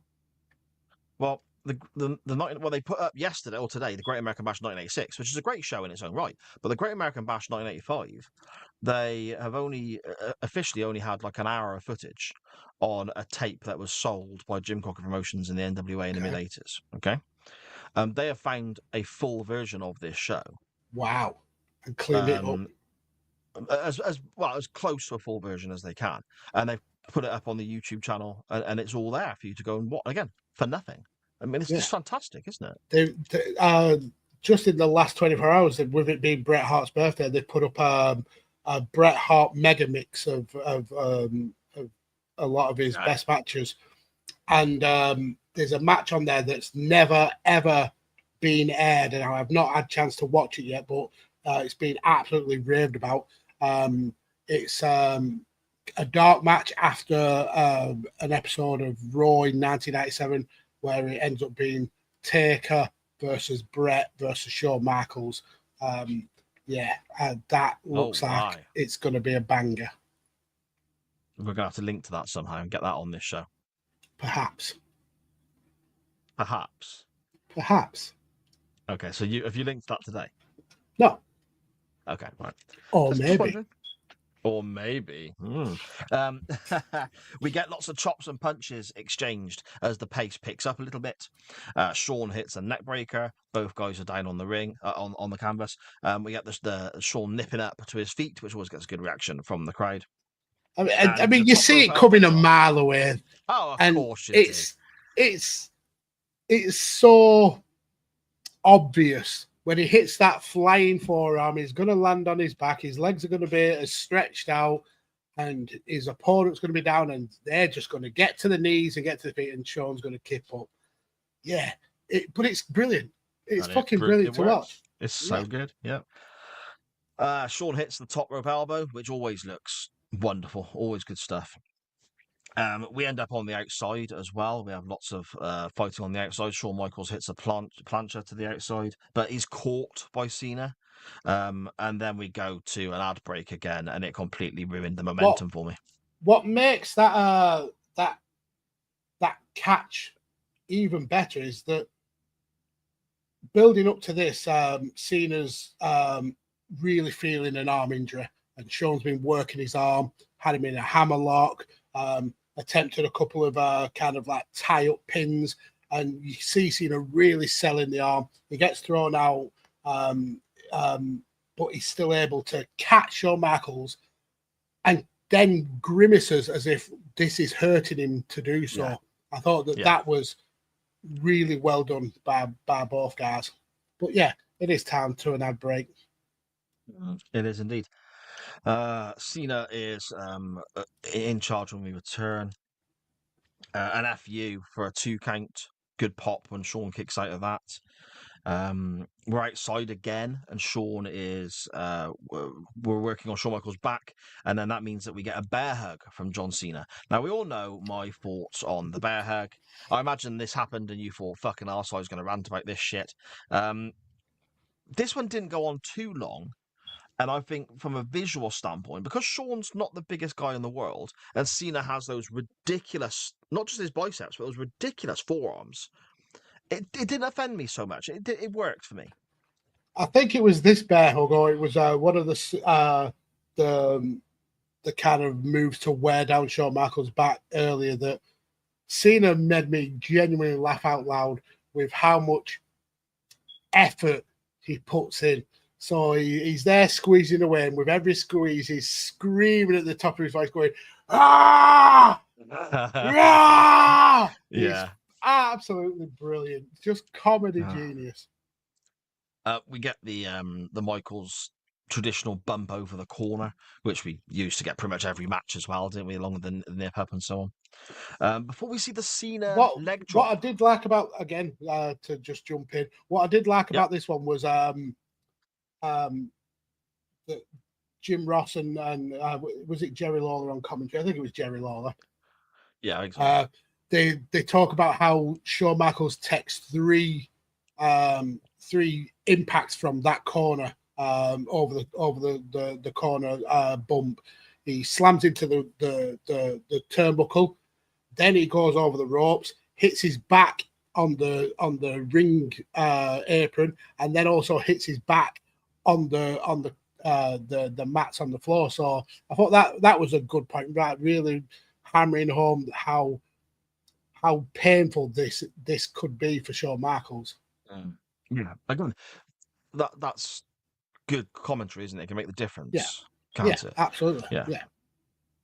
The Cena top rope leg drop. I know it looks a bit clunky, and I know it looks a bit. I wanted a bit rigid. I wanted him right? to get his goggles. I love this move. I wanted him to get the goggles, pull them over his face, clean them, because he channeled his inner Grandmaster sex out with that. I mean, Cena is known for the 5 moves of doom. In this match, he pulls out at least 2 that he rarely, if ever, does. Earlier in the match, he catches Shawn Michaels and performs a Mark Henry style World's Strongest Slam. It's the weakest looking slam. He kind of like cushions Shawn Michaels to the floor, but he never pulls out a move like that. And then when he does the hip hop drop, wow, this was Cena with his working Reebok pumps on. Yeah. I really like it. When I used to do that top rope leg drop, I really liked it. It was a bit different because your opponents stood up and bent over at the same time, and it's a little bit different in this. Yeah, I enjoyed that. He does try a top rope FU or attitude adjustment, as it's now known, A which super one, gets an countered avalanche. into a power. Yeah, gets countered into a power bomb. A really well taken, a really well done power bomb as well by Shawn Michaels. Yes. Cena, though, he takes a bump off the apron onto the table on the outside as well, doesn't he? So you can see we're sort of cranking up the punishment and the pace. Now we're obviously heading towards the finish as we're getting out some of the bigger hits. Shawn Michaels tries a pile driver on the steps, which you're not going to see. It's not going to happen. So that naturally turns into a backdrop counter, which is the way when somebody's in a pile driver, of course. And we go to an ad break, which again is you can't help it. It's not their fault, but it's a bit of a shame. When we return from the ad break, our competitors are fighting on the outside again. We go back into the ring. Into an STFU, which of course was the finish of their WrestleMania match, as me and Magsy mentioned earlier. So the crowd are going mad for this. And by the way, the crowd are going mad at this stage. They are. I mean, this is a British crowd. They're ravenous from the very first second that this match starts. But yeah, I mean, the two guys in the ring give them every reason to be even more ravenous because they both got their working boots on. It's as simple and clear as that. Indeed. Shawn goes for the super kick, the sweet chin music, misses. Cena goes for an FU, but Shawn drops out. Then Shawn does hit the sweet chin music. The crowd pop hugely, but we only get a 2 count from that. Both slowly get up as two tired warriors dragging themselves off the canvas. We all know how that part of the story works. Lots of punches and chops again. Cena goes for an FU once more. Shawn drops out, and last ditch desperate sweet chin music drills John Cena in the jaw, and we end up with the 3 count for Shawn Michaels, who wins the match. Maxie, anything to add to the finish? Yeah, when Cena whips Shawn Michaels into the corner, and he does almost a second attempt at going over the top, but it's the kind of the flare one where he almost goes upside down, then comes back. But what I really liked was how this match was really, really paced well. But the pin, it almost comes out of. I mean, I know we've been building up to it, but the way that Shawn Michaels avoids the FU, then hits a super kick, and then instantly falling on top for the pin, I thought that was a really clever way to finish it. Rather than it be a dragged out victory, it was almost a little bit of luck and a little bit of ingenuity by him to get the win. But it is the champion getting pinned, albeit in a non-title match, the week of a pay-per-view. Yeah, it's a really, really well done finish. Well done finish to a well done match. Yes. It's also, I think, very, very clever because, like you said, Shawn hits the sweet chin music and then drops onto Cena, who has dropped to the floor for the 3 count. When they go to the pay-per-view and they have the Fatal 4-Way, with Edge and Orton involved as well. We've actually looked at that on this show. And the finish to that, Shawn hits Cena with a super kick. But instead of Shawn falling on Cena, Cena falls on the prone, maybe Randy Orton, and that's how he wins the match. So it's almost a nod to what's going to happen at the pay-per-view. It's very clever. Foreshadowing. Really smart. Really smart. Magsy, out of 10 then, what are you thinking for this, my friend? So this match is it's very hyped up in the wrestling community. The best Raw match ever, the best WrestleMania rematch. I went into this match thinking, is it though? Is this not just rose-colored glasses? And then when the match started at the pace it did, I was kind of convincing myself that this has been hyped up by the wrestling community, and it's not maybe as good as people think. But then when you get towards the finish and you hear the reason why this match took place in the first place, yeah, this is fucking brilliant. It's such an enjoyable hour of wrestling. Amazing match. Two wrestlers who are putting on an absolute clinic. For an hour, there's hardly any, if any, botches. It's paced really, really well. The finish, it's not that it comes out of nowhere, but it's not easily telegraphed that that's going to happen. There's a lot of callbacks to the old match, a lot of foreshadowing to the matches coming up. Yeah, this is bloody good. I don't think it's a perfect 10, but it's damn close. You did give a 10 recently, though, didn't you? I gave a 10 for the Shelton Benjamin Shawn Michaels match. Yeah, do you know what? It is a 10. I've given worse matches than this a 10. So, yeah, I'm going to go with 10 stars. Wow. Awesome stuff, mate. Awesome. 10 stars? 10 of the 10 stars, yeah. 10 stars. Well, there you go. I can show you that right there. I have got exactly the same. 10 out of 10 for this, mate. It is because this is the sort of wrestling I really enjoy. Yeah, the Shelton Benjamin Shawn Michaels match was faster. It had the high spots and so on, and that's brilliant. I enjoy that as well. But this is two guys having a real drawn out battle, and it shows you don't need ladders and tables and backflips to entertain for this long. Exactly. It's a wrestling match. And you could take the blueprint for what this match is, Guy A versus Guy B, and here's how the match is structured, and give or take a few little alterations for generational differences. You could put this on in 1980, 1985, 1990, 1995, and so on, and it would be a classic because it all makes sense. It's wrestling that makes sense. It actually has logic applied to it. We don't have nonsense like, again, 87 backflips, kicking out of 3 pile drivers and all that shit.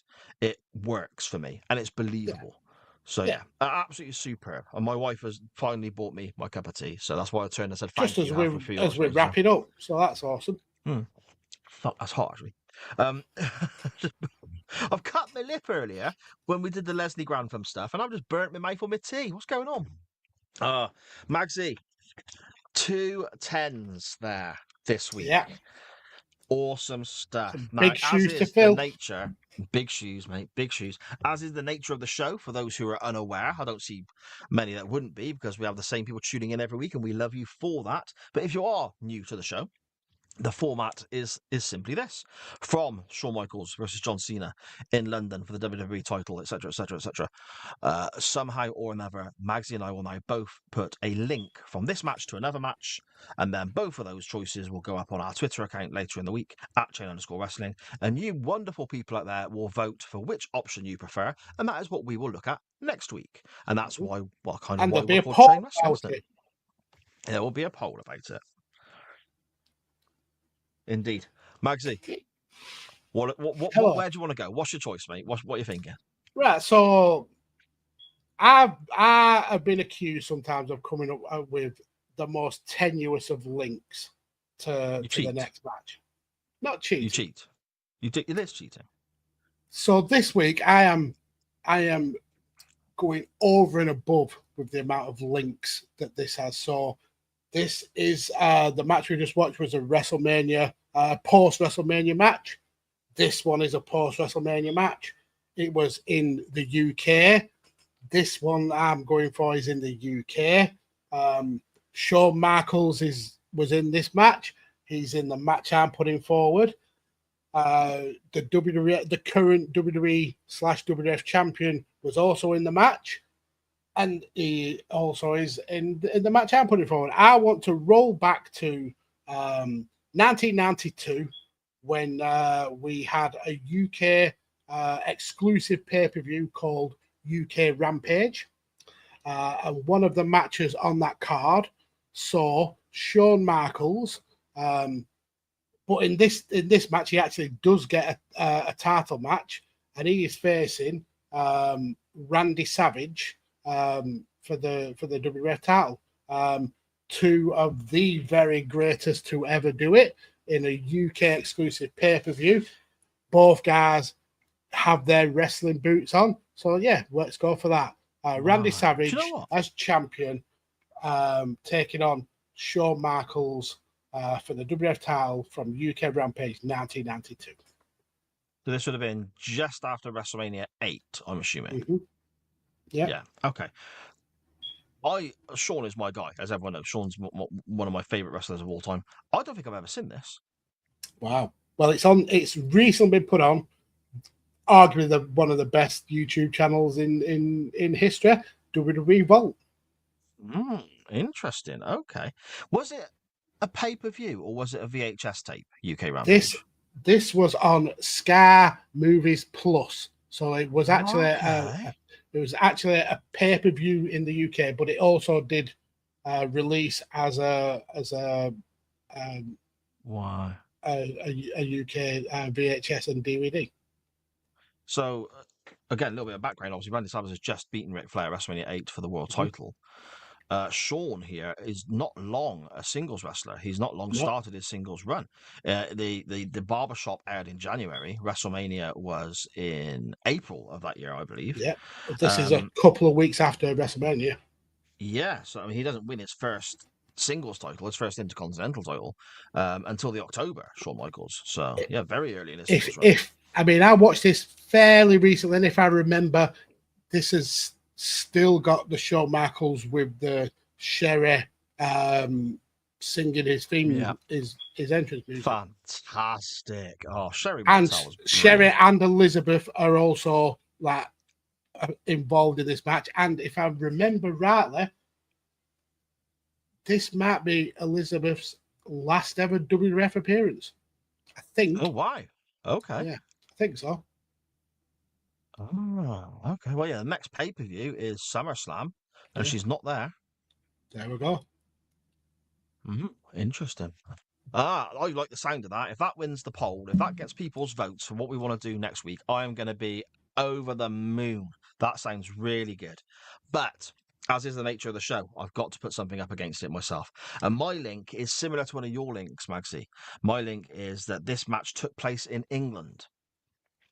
Now, I was intrigued when I saw this match, Cena Michaels in London, and it being that good. And I thought to myself, what are some of the greatest wrestling matches to have ever happened in this country? So you do your standard, don't you? You type that into Google and you see what charts and links and countdowns people have made, and you just go have a little read. And one match stood out to me. It was very high on a What Culture chart as for the greatest matches to have ever been hosted in this country by the WWE, WCW, and whoever else. Right, it comes from the WWF pay-per-view Rebellion 2002, which is available on Netflix if you have it for your WWE content, but probably on Dailymotion, YouTube, and all that shit as well. And we're going back to that glorious time after one of the early brand splits and SmackDown having an incredible tag team division. I know SmackDown 6 was a big part of it and so on, but these guys weren't. Not all of them were part of that 6, but there we go. The match I would like to look at is for the WWF Tag Team Championships, Rebellion 2002 in England, and it's Kurt Angle and Chris Benoit, who do not get along, unlikely partners being forced to tag together, taking on Eddie and Chavo Guerrero, Los Guerreros, for the title. It ranked very, very highly in this and many other charts as some of the best matches to come from this country. I can't really remember it, so I think that could be quite interesting. Yeah, two solid picks. I mean, I didn't pick one with a murder-suicide, so just remember that when you're picking, when you're on the poll. This way. But those are your choices for next week's match. We have two from the UK. First of all, we have a match from the 1992 UK Rampage, available on the WWE Vault YouTube channel. Shawn Michaels versus Randy Savage for the WWF title. Sensational Sherry, Miss Elizabeth, and all that wonderful shenanigans involved as well. Or we go to Rebellion 2002, and we have Kurt Angle and Chris Benoit versus Eddie and Chavo Guerrero for the WWE Tag Team titles. The poll will be up, well, relatively soon, because I think I'm probably going to try and get the podcast version out tonight as we talk as a show, maybe tomorrow. So the poll will be up very, very quickly. So I'm going to get your votes in, retweet, etc., and we will see where we go next week. Magsy, what do you want to do now? Do you want to dive into the chat and have a little look at some of the comments we've got, or do you want to go straight on with the road story, or where we go? Yeah, I mean, we'll cover a couple of the comments. So we've got this one from Matt. Said he spoke to Conrad recently. He's been interested in coming back to podcasting. Well, if only there were networks available that would be able to host said podcast. Tell him to reach out to me, Matt, if you would, please. Yeah. Ori says Z Deco is a type of Cajun music. Oh, do you know what? I'm actually going to look that up on Spotify to see what that sounds like. Thanks for that, Ori. That Cajun chicken. You're such a Philistine. Such a Philistine. Connor says he really enjoyed the show return. Hopefully we're back next week. Yeah, I mean, I am sick to death of these stop-starts, but life happens, and unfortunately, we go with the punches. So fingers crossed we'll be back next week, and if not, we'll be back the week after that, and if not, the week after that. We can always do it on a different night as well, potentially, if something pops up like we have tonight, hasn't it? People have joined us still. People are, so it's just keep your eyes peeled. Goosey. Yeah, there we go. Eyes peeled. Anyway, he says it's time to shower and cook dinner now. And then Matt says 10 out of 10 show, lads. Match wasn't 10 out of 10. It was good, but I think the crowd made it much better. The crowd were brilliant. Yes, they were. The commentary were brilliant. The wrestlers were brilliant. I think adding everything together, this match was just absolutely superb. One second. Off and away again. Have you got like asbestos roof or something? I think so. I genuinely think I have not recovered from COVID. Yeah, it doesn't sound like it, does it? Yeah, it's just grim. It's grim. Matt says, sorry, but that tag match was one of the best of the year, so Sar wins. There you go. And then Matt says he called you a Philistine at the same time that I did. So see, great minds do think alike. And idiots agree. There we go. Magsy, have you got a road story for us? I certainly doodle do.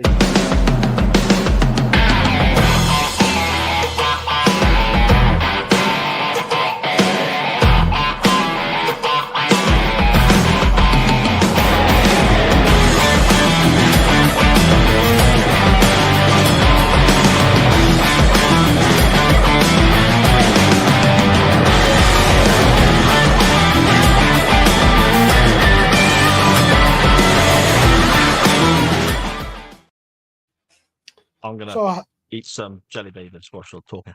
Brilliant. How do you feel about hearing a story that exploits someone's morbidly, deathly afraid fears and then the long road to revenge? I'm okay with it. Okay. So the saying goes that revenge is a dish that is best served cold. And do you know what else is also best served cold? Cucumbers. Lager. Oh, cucumbers. Right. No one likes a wild cucumber. No, very true. So the majority of the wrestling world are aware about The Undertaker and his intense fear of cucumbers. It's crazy, isn't it?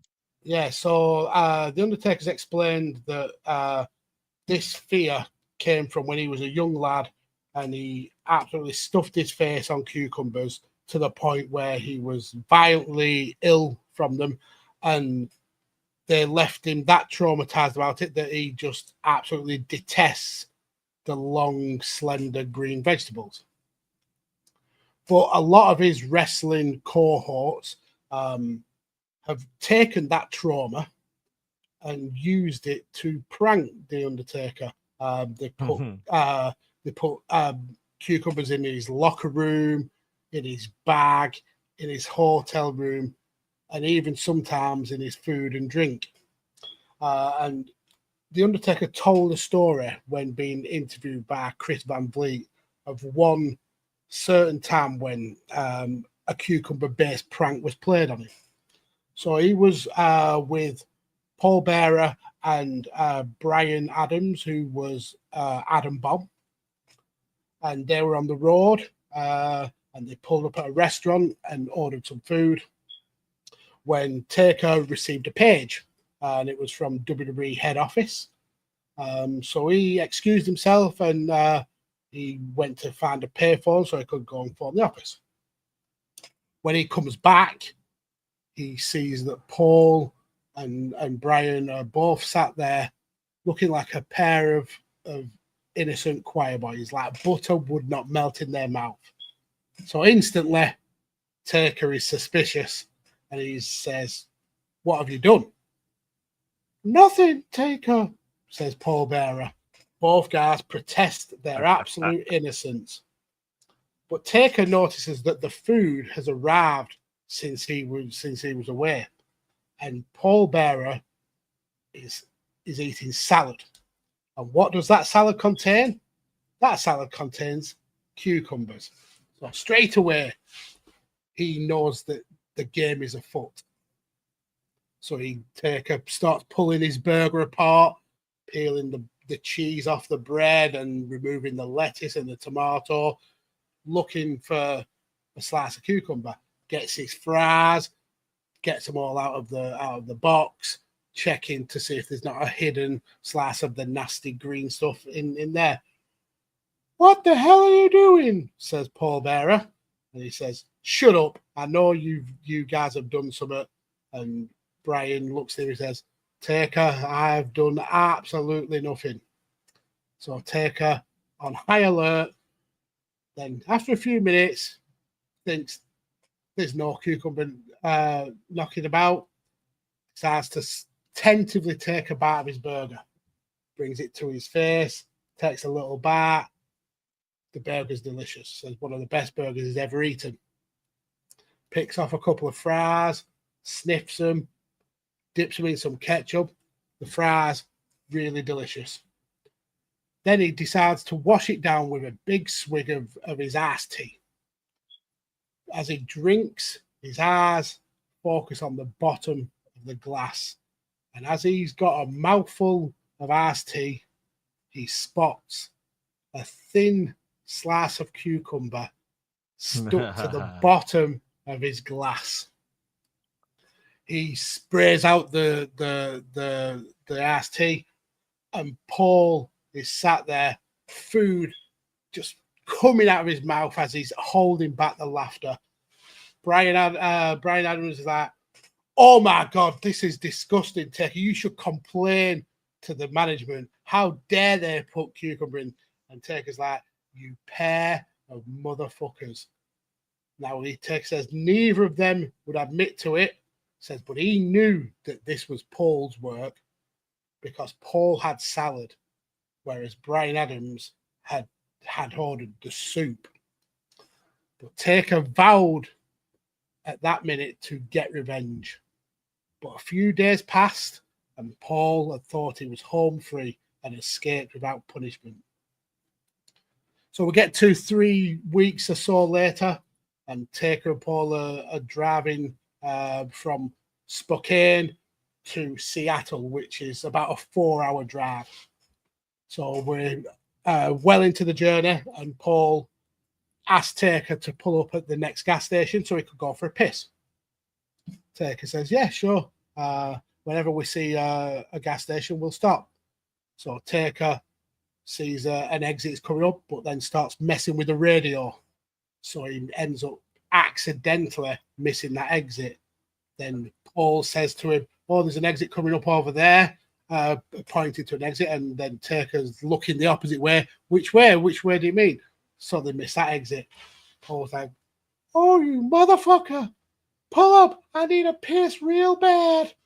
So Taker avoids stopping all the way until they're in downtown Seattle. So Paul's needed a piss now for a good hour.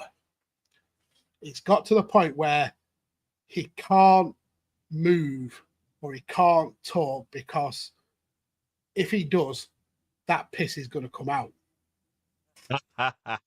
Or Taker spots a gas station, and Paul is beckoning him to pull up.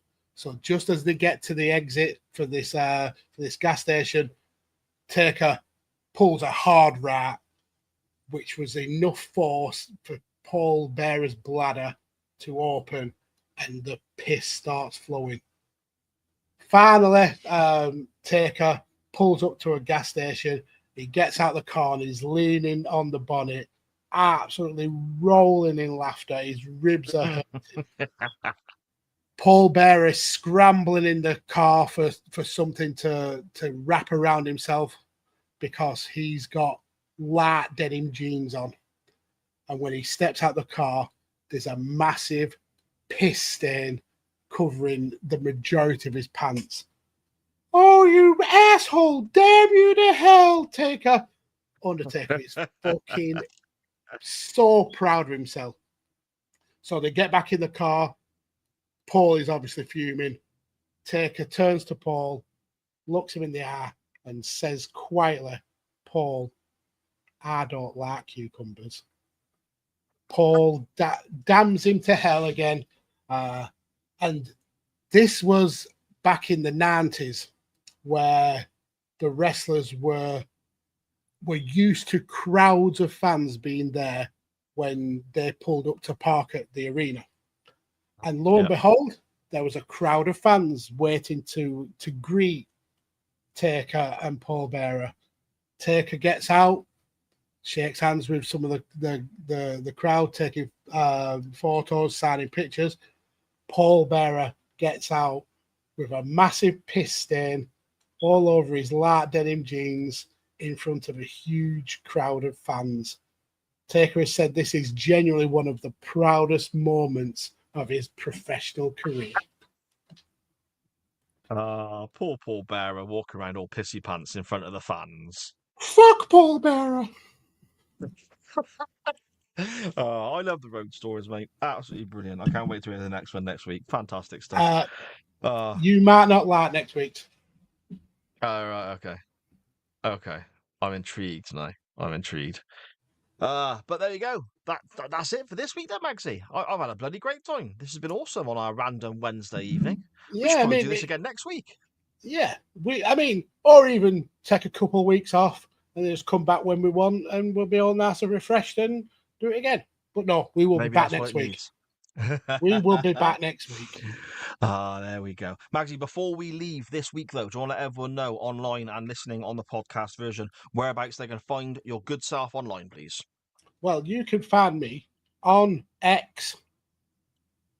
The camera's there. Why am I doing it over there? I don't know. This isn't the X. This is the TikTok at PodFarmerMags there.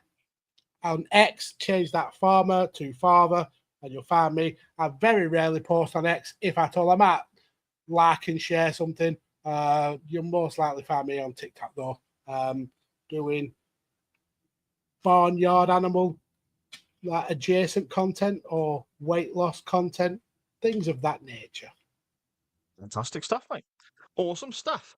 As always, anything I'm involved in, you can find and follow via the network that carries this show. So that's at SJP on World Media on Blue Sky, Facebook, Twitter, and pretty much everywhere. And you can also search SJP World Media on all your podcast players, platforms, and providers, Spotify, Apple, and all the shit ones as well. Somebody told me they listened to us on. I can't even remember the bloody name of it now. They sent me a screenshot of them listening to a show, a listener to the Doctor Who pod, and I was like, "What is that?" And it was apparently a podcast platform that we're on that I've never even heard of, and they've been listening to us on there for a couple of years. So yeah, I listen to podcasts on Podcast Republic. Yeah, I know that one. I'll try and find it. I'll try and find out which one it was. Yeah, but yeah, we're all over the place. So just search SJP World Media, and it'll take you to the main feed where you'll get all the shows that are on the network. And of course, that covers pro wrestling, it covers music, it covers television, it covers all sorts going on. Loads of fantastic hosts doing loads of fantastic shows. Don't worry, it's not all me. There are far superior, more talented individuals putting stuff out every single day of the week. Make sure you're checking it all out and listening to all their good work. Again, like I said, TV, music, wrestling, so much going on. At SJP World Media for that. But most importantly, you can find and follow this show itself by searching at @chain_wrestling on, again, pretty much everything on Spotify, iTunes, Apple Podcasts, whatever it's called now, X, Facebook, Blue Sky, and all that stuff. Make sure you're finding and following us on all the social medias, and then you can be involved in the non-wrestling topic when we put it out. You can get involved in all that good stuff and send us your responses to that. And of course, you can vote in our weekly poll and decide what wrestling match we look at next week. That's at @chain_wrestling there. Magsy, I have had a wonderful time. It has been great. I look forward to doing this again next week. And I'm really happy because you made me look up. So I'm off now to eat the rest of my Vimto flavoured jelly babies. I'll speak to you next week, my friend. Barry Windham loves a swirly.